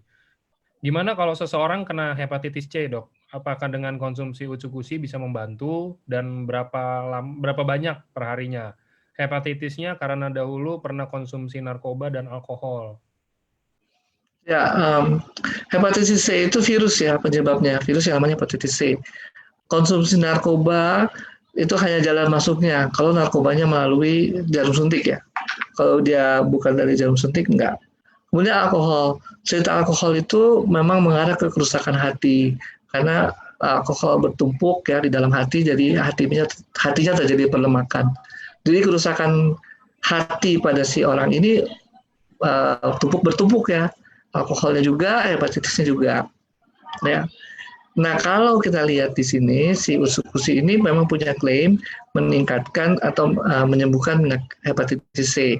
Jadi itu adalah karena fungsi dia meregenerasi sel, terutama dari fungsi HGF-nya tadi ya, hepatocellular growth factor tadi. Kemudian dari fungsi meningkatkan imunitas. Imunitas itu dia melatih NK cell, natural killer cell, sehingga lebih kompeten untuk mengenal sel-sel yang terinfeksi virus, ya, kemudian sel-sel itu dibunuh. Ya. Nah, itu dua fungsi itu yang membantu mengatasi hepatitis C. Ya. Tapi pada kondisi orang ini ada tipe berat mungkin dengan kerusakan oleh alkohol tadi. Ya, fatty liver dan mungkin yang lain-lain. Jadi apa sih yang harus kita berikan sekarang? Ya Utsukushi diberikan. Ya. Kalau saya pikir 2x1 misalnya sudah diminum dan oke, 2-3 hari nggak ada masalah, naikin aja langsung. Bisa 2x2, bisa 3x2, ya naikin aja, nggak masalah. Tapi yang penting lihat dulu nih ada reaksi yang nggak diinginkan tidak. Karena ada orang-orang timbul reaksi yang tidak diinginkan jadi stop. Padahal mungkin itu bukan reaksi jelek atau istilahnya detox ya yang sering dipakai. Nah itu yang harus dipelajari oleh ya artinya kalau mau konsultasi juga saya akan pelajari dulu nih kondisinya seperti apa. Ya. Lalu tadi Utsukushi dan yang kedua adalah SOP. SOP sekali lagi membantu regenerasi sel. Nah itu juga yang bisa diusung untuk penyembuhan si kasus hepatitis C ini. Hanya memang SOP tidak spesifik menyebutkan hepatitis C. Tidak sama dengan Utsukushi. Utsukushi di dalam report penelitiannya memang menyebutkan hepatitis C directly. Ya. Sejauh ilmu pengetahuan kedokteran barat sih sebenarnya nggak ada juga ya obat-obat yang benar-benar ini ya vitamin hepatitis B, hepatitis C termasuk yang sulit ya. Jadi kalau saya pikir ya ada satu alternatif yang lain, silakan sebaiknya dicoba. Next. Oke, next-nya ada orang dengan gangguan ginjal stage 4 dan masih bisa buang air kecil tapi sedikit. Ada latar belakang background diabetes mellitus. Apakah dengan konsumsi SOP dapat mengembalikan kondisi ginjal hingga berangsur normal? Berapa lama dan berapa banyak yang harus diminum per hari? Sebaliknya, kalau pasien CKD stage 5, minum SOP apakah masih diperbolehkan dan apakah bisa membantu menurunkan derajat kerusakan ginjal? Thank you. Oke, salah satu indikator sih memang kita periksa urin ya. Dalam urin itu ada protein atau tidak. Proteinnya, kalau proteinnya keluar kan berarti bocor ya, protein aja bisa keluar apalagi peptida. Kadang-kadang saya berpikir ya, dikasih apa nggak dikasih nih, karena kan kerugi juga ya. Kalau kita kasih SOP banyak-banyak, bocor malah kebuang semua di urin gitu ya. Itu salah satu concernnya sebenarnya. Nah, gimana nih jembatannya supaya nggak terjadi hal-hal demikian? Jadi nomor satu mungkin kita cek juga ya albumin protein urin ada apa tidak. Yang kedua dari sebenarnya kalau ada kebocoran protein dan sebagainya kita bisa lihat dari badannya bengkak atau nggak bengkak. Itu juga sesuatu yang penting, bengkaknya seluruh tubuh bukan cuma di kaki. Ya, kalau di kaki biasanya karena gravitas.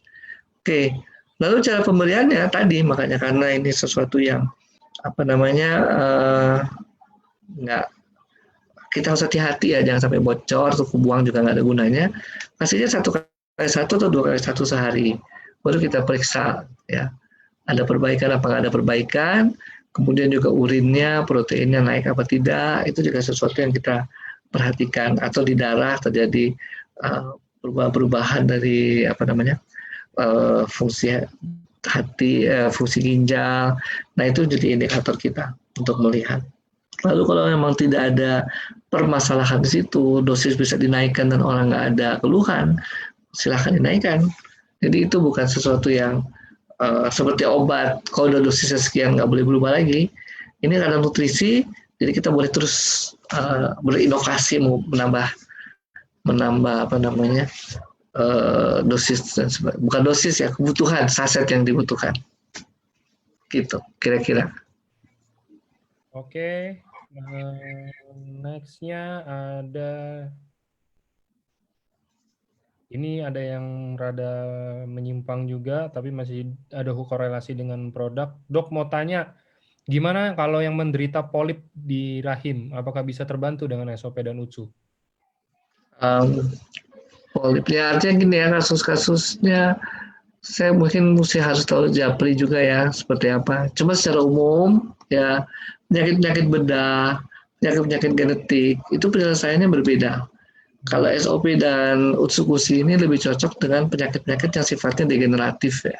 Proses karena aging, penuaan, ada stres oksidatif. Nah itu lebih cocok dengan produk-produk ini. Jadi kalau produknya bedah, ya ada bagusnya barangkali, tapi pengobatan utamanya pasti bedah.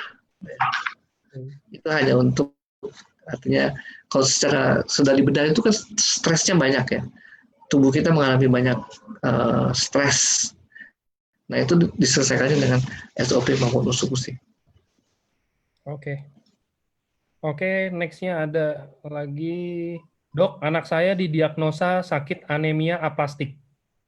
Terakhir sebelum pandemi, HB telah normal, tetapi trombosit masih rendah. Selama ini cuma minum SOP aja 2x2. Yang saya tanyakan apakah perlu ditambah UTSU? Karena selama ini setelah didiagnosa, anak saya nggak pernah minum obat apapun, hanya konsumsi SOP aja. Terima kasih, Dok. Oke, itu mesti konsultasi lagi ke dokter anaknya ya, apa yang harus diberikan, apakah memang cukup dengan konsumsi nutrisi saja ya. Kalau cukup dengan nutrisi saja ya, pemberian SOP dan Utsukushi bisa dilanjutkan ya. SOP sih sebenarnya kalau saya pikir yang lebih apa namanya, lebih penting dalam konteks ini ya. Tapi bukan berarti Utsukushi enggak, karena juga dengan produksi yang relatif sedikit, plastik itu nggak terbukti, apa namanya, darah itu nggak terbentuk ya. Jadi kenapa pemberian Utsukushi juga bisa bermanfaat, karena dengan produksi yang ada ya, katakan seperti itu, si sel-sel darah putih ini, si sel-sel imun kita dilatih oleh probiotik yang terdapat di Utsukushi. Mungkin ya nggak usah banyak-banyak, Utsukushi mungkin sekali sehari aja ya. Karena memang semuanya juga akan bermain di usus ya. Probiotiknya bermain di usus, kemudian sel-sel dari sum tulang yang mau dilatih juga akan dilatih di sana. Gitu kira-kira, mudah-mudahan cocok jawabannya. Oke, ini saya cuma mau pesan satu buat teman-teman. Ini kan banyak nih pertanyaan yang sama-sama, maksudnya yang tadi udah kira-kira dijawab sama Dr. Revino, sama mungkin udah ada yang beberapa yang nanya juga di awal-awalnya. Mungkin saya nggak bisa bacain ya, karena maksudnya kan nggak enak juga nih Dr. Revino nanti jawabin pertanyaan yang sama berkali-kali gitu kan, karena maksudnya Anda baru masuk. Kalau mau nanti setelah ini ada rekamannya bisa dilihat lagi ulang. Oke, next-nya ada. Oke, Dok mau nanya pencerahan. Kalau ginjal divonis kalau ginjal mengecil sebelah dan kata dokter udah nggak berfungsi, mohon pencerahannya. Apakah konsumsi SOP ataukah UTSU atau dua-duanya? Thank you, Dok. Oke, kasusnya mungkin mesti dipelajari lagi lebih dalam ya, untuk supaya juga semua punya pengertian yang sama, mengecil sebelah dan dampaknya seperti apa. Suppose katakan seperti yang tadi dibicarakan bahwa sudah nggak berfungsi sama sekali. Kenapa kita tetap perlu SOP dan eksekusi? Itu kembali ke pertanyaan dalam slide saya. Kita dalam posisi yang mana nih? Berisiko dan kemudian kita cegah supaya nggak sakit, atau kita sudah sakit tapi nggak mau progres. Ya, dalam posisi ini orang yang dengan cuma ginjalnya tinggal satu, ya ginjal yang satu udah rusak ya udah kita udah nggak bisa ngapa-ngapain. Tapi dia dalam posisi yang berisiko nih. Ya berisiko ini dia harus cegah dong supaya nggak terjadi kerusakan karena bisa jadi gagal ginjal. Dan dia harus minum dua-duanya sekarang, SOP maupun eksekusi. Kenapa? Kan dua-duanya berfungsi di dalam mempertahankan si ginjal ini. Ya satu kali satu sehari aja masing-masing satu. Kalau terasa memberatkan, satu hari satu SOP dan satu eksekusi. Tiap hari terus menerus. Karena itu yang kita harapkan nanti efek antibiotiknya, efek probiotiknya tadi ya itu bisa membantu dan efek regenerasi sel.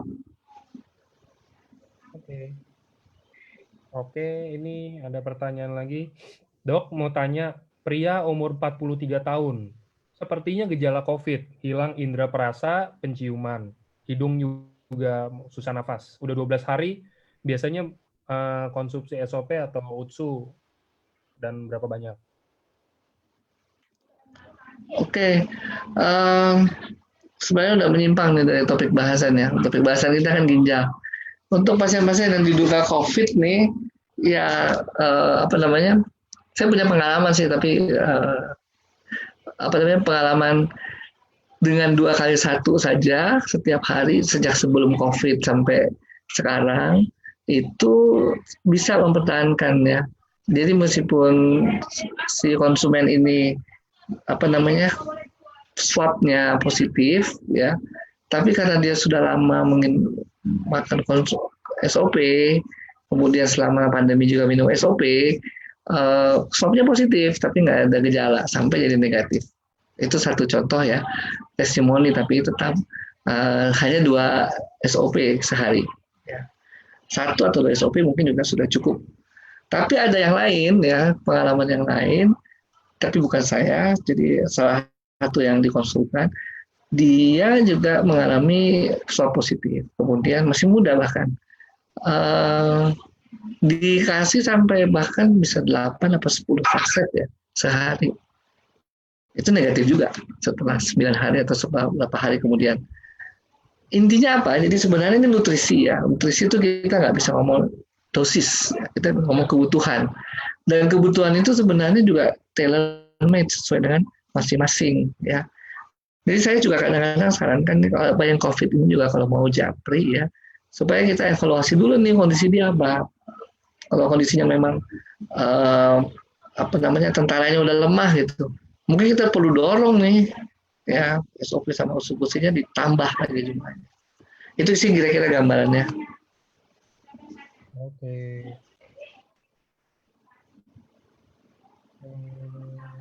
Ini ada yang tanya lagi.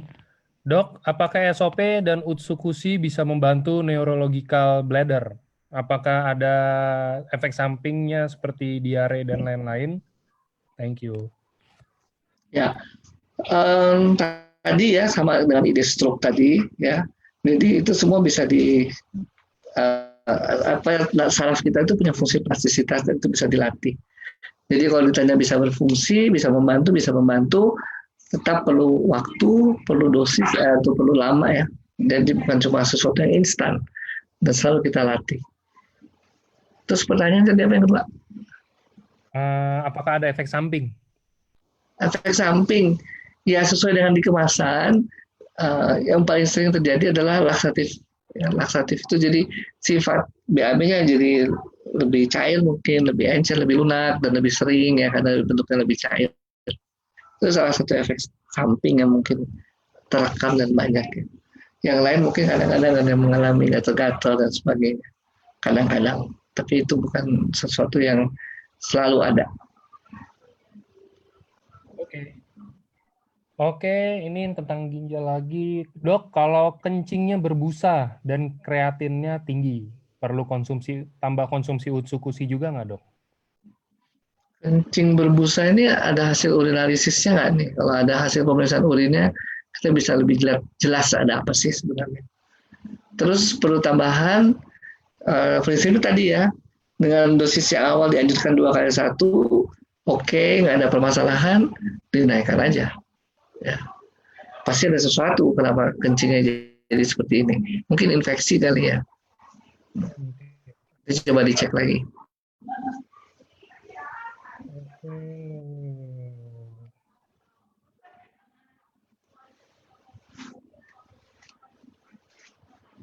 Ini ada yang tanya, saya kurang tahu deh ini tentang apa.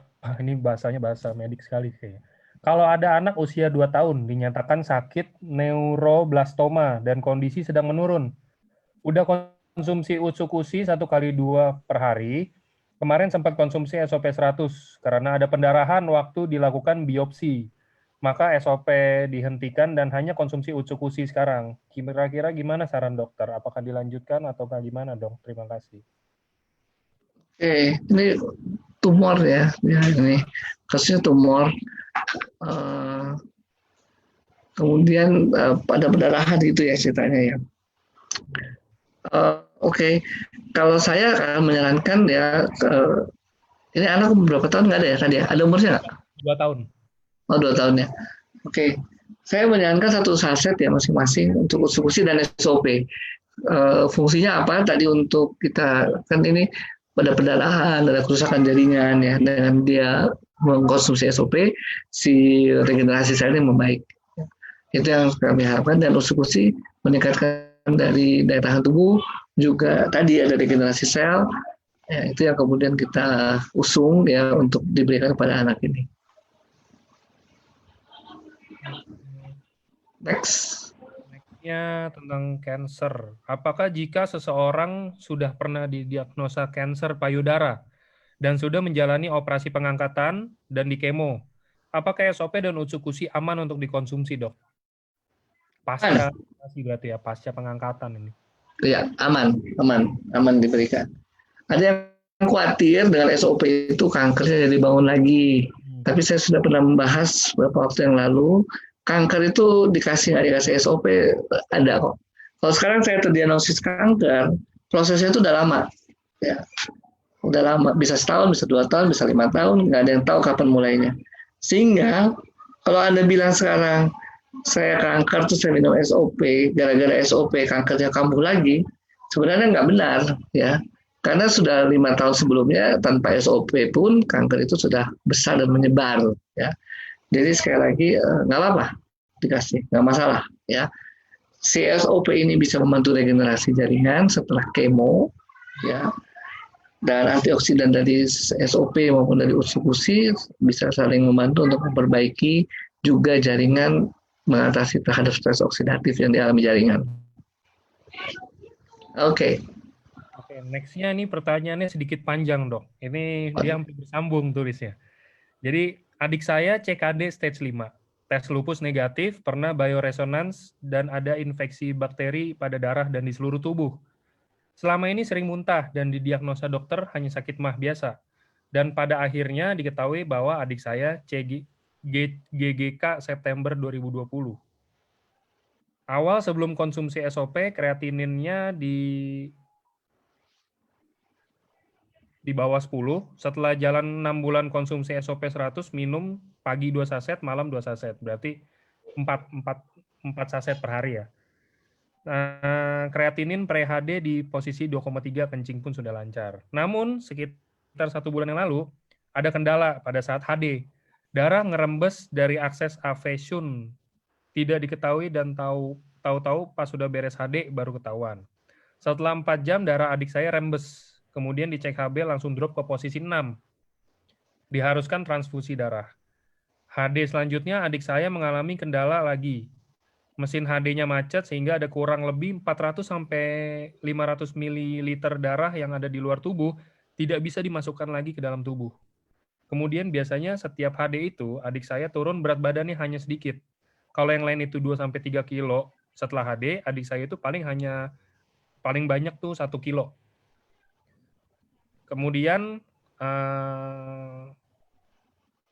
setelah poin 1 sampai 3 di atas, pipis adik saya menjadi sangat sedikit. Dan saya kaget dicek kreatinin melonjak tajam hingga angka 12 yang awalnya 2,3. Sekarang sudah 1 bulan jalan dari poin 1 ke 3, PPC sudah lancar. Namun kemarin di USG ukuran ginjal adik saya yang kanan 6,3 cm kali 2,8 cm, tebal korteks 0,8. Ginjal kiri 7,7 kali 3,2 dan tebalnya sama. Ecostructure parenkim meningkat dan diferensiasi korteks medula tidak jelas untuk yang kanan dan samar untuk yang kiri. Apakah ini masih normal, Dok? Mohon arahannya harus gimana? Karena saya sudah bersyukur kreatinin udah di 2,3 malah melonjak lagi jadi 12. Saat ini hanya konsumsi SOP 4 saset per hari. Apakah perlu ditambah utsukusi, Dok? Oke.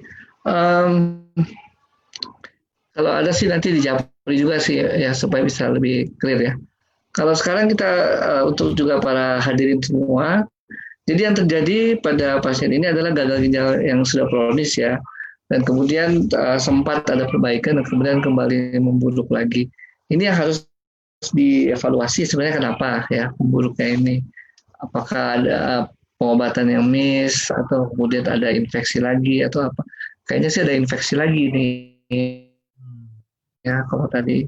Jadi seperti dalam perjalanan penyakit itu ya kita nggak akan bisa memprediksi bahwa satu ini akan jadi selesai gitu ya, jalan tol mulus semua, nggak akan ada masalah lagi. Jadi tetap fluktuasi penyakit itu akan selalu terjadi ya. Dan itu yang perlu kita antisipasi sebenarnya dari awal ya. Jadi kelihatannya sih kejadian seperti itu ya. Jadi sempat membaik dan kemudian ini naik lagi, yang buruk lagi, mungkin ada infeksi dan sebagainya.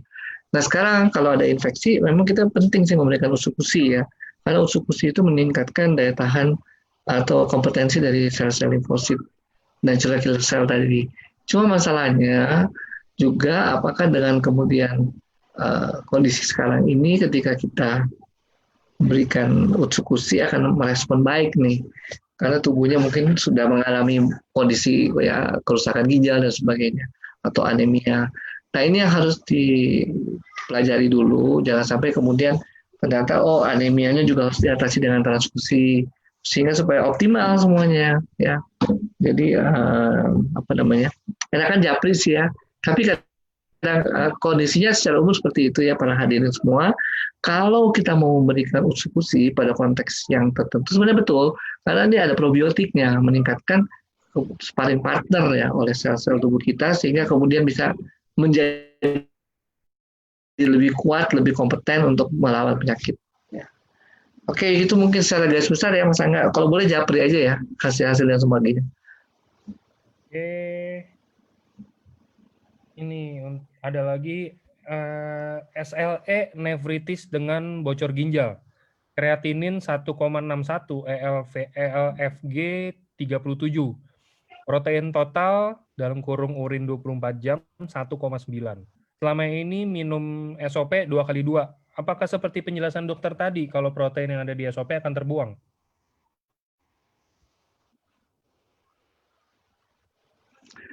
Ya, artinya gini, apa namanya? Kita hati-hati dalam hal ini ya. SOP itu mengandung peptida. Tapi kalau apa namanya ada kebocoran urin ya mungkin akan punya kemungkinan terbuang juga ya karena ada kebocoran tadi ya albumin ada proteinnya lewat. Jadi memang apa namanya kita harus dengan mungkin treatment yang ada juga memperbaiki supaya si global urusnya ini ya filtrasinya bagus, nggak menyaring protein keluar. Itu satu.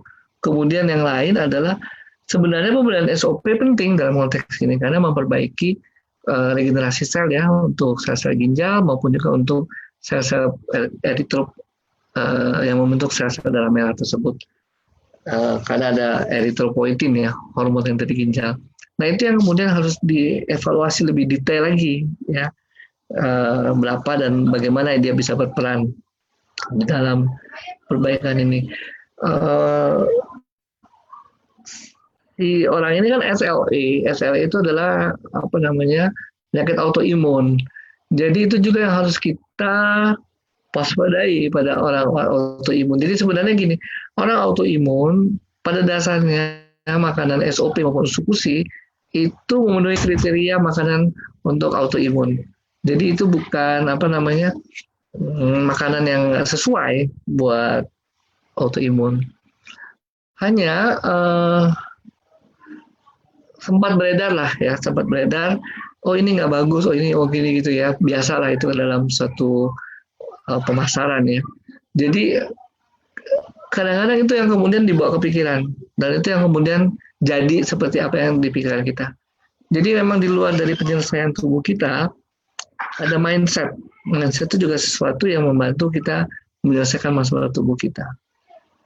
Nah itu yang saya harapkan hati-hati saja. Artinya gini, kalau udah terlalu banyak masuk di dalam mindset kita, oh ya, otsukutsu meningkatkan masalah autoimun. Nah udah, lebih baik nggak usah dulu. Ya. Harus clear dulu, lepas. Dan harus pegang. Ya. Pada dasarnya, kalau Anda masuk ke webnya autoimun itu, Anda melihat kriteria makanan untuk orang autoimun, SOP maupun usukushi, dua-duanya masuk kriteria tersebut. Ya, apalagi usukushi di dalam klaimnya itu dia meningkatkan jumlah sel darah putih pada penderita leukemia. Leukemia itu artinya yang kekurangan sel darah putih.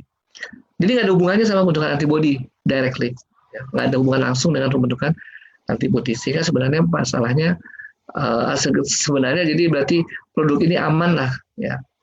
Nah khusus pada kasus yang bertanya tadi karena ada SLE ya sifatnya hati-hati dulu lah ya.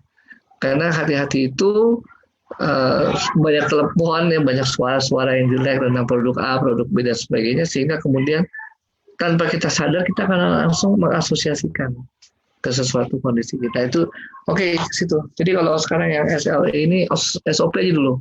Usul-usulnya nanti kita coba dialog ya. Ngobrol-ngobrol dulu bagaimana kondisi dia saat ini.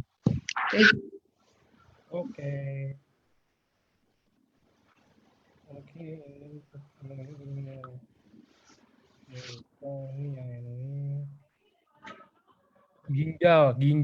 Sorry, ini mungkin saya cari 5 pertanyaan lagi, Dok ya. Oke. Saya cari dan pertanyaannya kalau bisa saya dapat yang sesuai dengan topik aja yang ginjal. Ya. Oke.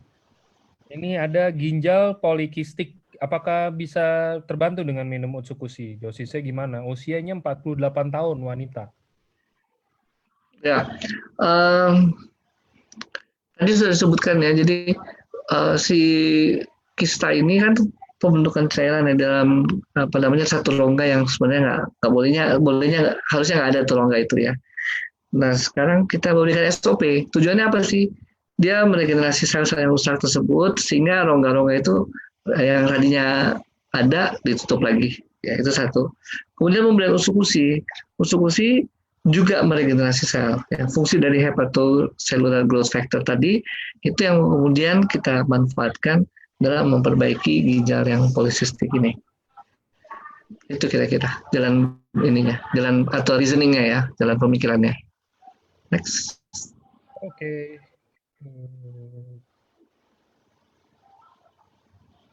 Apakah ginjal yang secara rutin memproduksi batu ginjal bisa terhenti produksi batu ginjalnya dengan konsumsi SOP dan Otsukushi, Dok? Iya,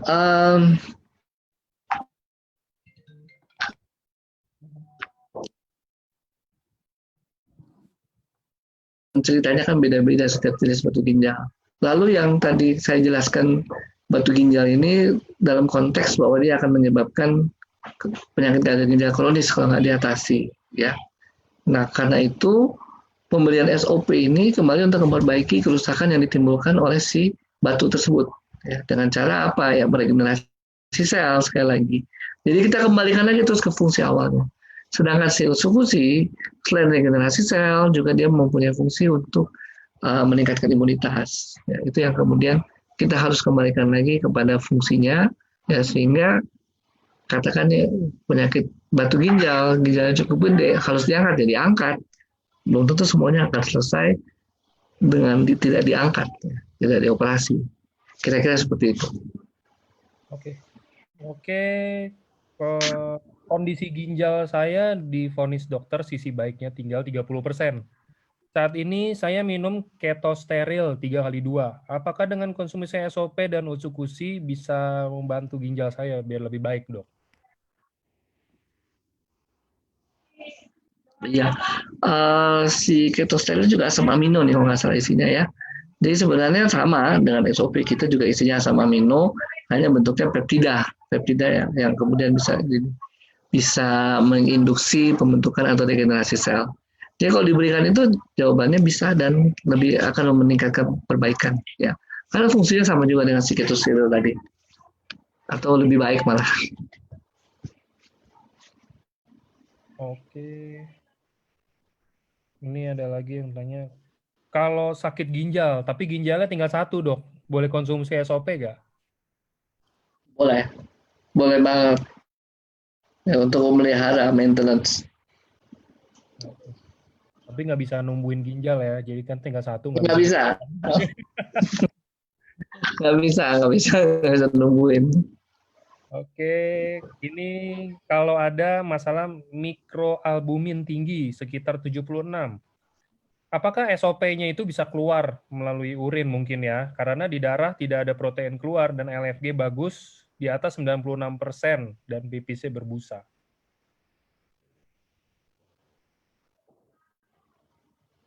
Ya, benar tadi itu mikroalbumin ya protein juga, namanya albumin. Jadi kalau keluar memang terjadi kebocoran di penyaringan tadi, glomerulusnya tadi ada kebocoran di situ. Apakah SOP bisa keluar? Kemungkinan sih bisa, ya. Karena itu memang um, makanya pada saat pemberian SOP itu juga kita berhati-hati kalau kita kebanyakan kasih terus kemudian semuanya keluar juga sayang kan gitu. Kalau saya sih tetap sarankan mulai dari 1 atau 2 saset per hari ya. Harapannya tentu setelah diabsorpsi oleh tubuh, kan kalau diminum atau dimakan ya, apa namanya, ditaruh di bawah lidah, nanti masuknya ke hati dulu, dia nggak langsung ke ginjal, terus dia ke seluruh tubuh. Nah, harapannya di situ udah nyangkut ya di tubuh, jaringan tubuh semua yang lain, hanya sebagian kecil akan masuk ke ginjal untuk disaring. Ya, nah itu mungkin yang sebagian kecil itu ya mungkin bisa keluar, ya bisa dicegah karena bocornya lubangnya gede. Oke, okay. Oke, ini mungkin last ya dok ya. Oke. Okay.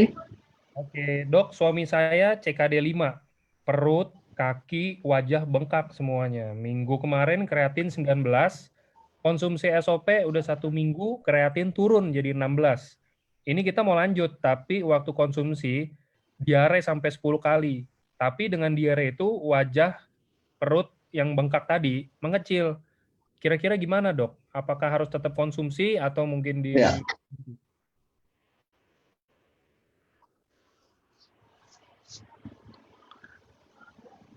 Halo, halo, Ya dok. putus ya. Oh, Tadi apa pertanyaannya? Apakah dikonsumsi atau dihentikan ya? ya. Oke, terus dong dengan dihentikan kan udah jelas ya fungsinya tadi meregenerasi sel. Terus kalau yang tadi diare, kan diare mengeluarkan cairan, makanya kemudian yang bengkak-bengkak tadi akan menurun. Ya, tapi tetap membengkak itu kenapa? Karena proteinnya keluar di ginjal, keluar di urin, yang di dalam darah berkurang, sehingga kemudian cairan keluar ke seluruh tubuh dan bengkak dari peredaran darah. Nah, CSOP punya kemungkinan keluar ya. Kenapa? Karena protein aja lepas dari urinnya, sehingga pemberiannya di eman-eman lah gitu. Ya. Kalau memang kita mau memberikan sebanyak 6 saset, ya mungkin 6 kali pemberian yang dijarak-jarakin aja sejam 2 jam begitu kira-kira. Kalau sekaligus kita kasih dalam bentuk bulk yang besar, takutnya nih ya bocor, kebuang, sayang kan. Mendingan dia sedikit-sedikitnya kita kasih tapi sering. Itu sih secara ininya aja ya, secara logikanya aja kira-kira. Ya. Oke. Oke sih dok, oke cukup. Ini saya ada tulis nomor-nomor saya di chat. Mungkin Bapak Ibu bisa kalau mau di chat ke saya, japri ke saya. Nanti Biar saya yang sampein ke Dokter Trevino ya dok ya. Ya, ya. Oke. Oke, oke. Kalau gitu, oke, thank you dok. Buat Ya, presentasinya, mungkin bisa membantu banyak juga yang tadi kan banyak ada nanya juga. ya. Jadi Bapak Ibu terima kasih banyak loh udah ini ya, sudah mendengar. Yang penting itu tadi ya, ketika orang nanya nih mau SOP atau mau UTSU, maunya apa dulu nih, tujuannya kemana dulu. Kita harus menyamakan persepsi. Ya, dia tujuannya apa, mengharapkannya seperti apa. Oke, Oke, nanti juga yang japri ke Mas Angga kasih ke saya juga pasti tanya harapannya apa sih sebenarnya, nah gitu. mungkin bisa lebih Ya, diperjelas. Tanya ke saya mungkin kalau bisa dilampirin ya kalau udah ada pernah dia mungkin konsul ke dokter atau apa datanya mungkin ya dok ya, biar lebih enak juga jawabnya gitu kan. iya betul. Iya, betul. Jangan contoh kayak banyak juga yang nanya ke saya kan saya juga sering maksudnya bantu dokter kan maksudnya untuk ini nggak cuma dokter Revino ada dokter Luigi apa gitu. Mas Angga saya ada penyakit ini konsumsi apa? Terus saya nggak tahu kalau yang kayak begitu kan maksudnya saya mau nanya juga bingung belum ada ininya apa belum pernah konsultasi belum ada misalkan datanya seperti apa-apa gitu takutnya ntar salah ngomong gitu kan Iya, lebih bagus iya, kalau betul. bapak sih. Iya, Oke, terima kasih kalau gitu Dokter Revino. sama-sama. Ya, ditunggu Terima kasih. mungkin kita akan bahas apa lagi dok. Nah, Apa yang kira-kira banyak dibutuhkan? ya, ntar saya cari tahu dulu. Ntar saya info dokter. Kita mau bikin apa lagi dok setelah ini? Darah tinggi tuh, 25% penduduk Indonesia darah tinggi loh. Kadang ada yang bahas-bahas darah tinggi tuh. Darah tinggi ya dok. Iya, Oke, oke next kalau gitu mungkin nanti saya bisa info juga. Oke, terima kasih Dokter ya, Trevino. sip, siap, siap. Yuk, Sampai jumpa ya lagi. terima kasih juga Bapak Ibu. Salam sehat selalu. Ya. Oke, thank you semua Bapak Ibu yang udah bisa hadir. Ditunggu acara selanjutnya. Thank you.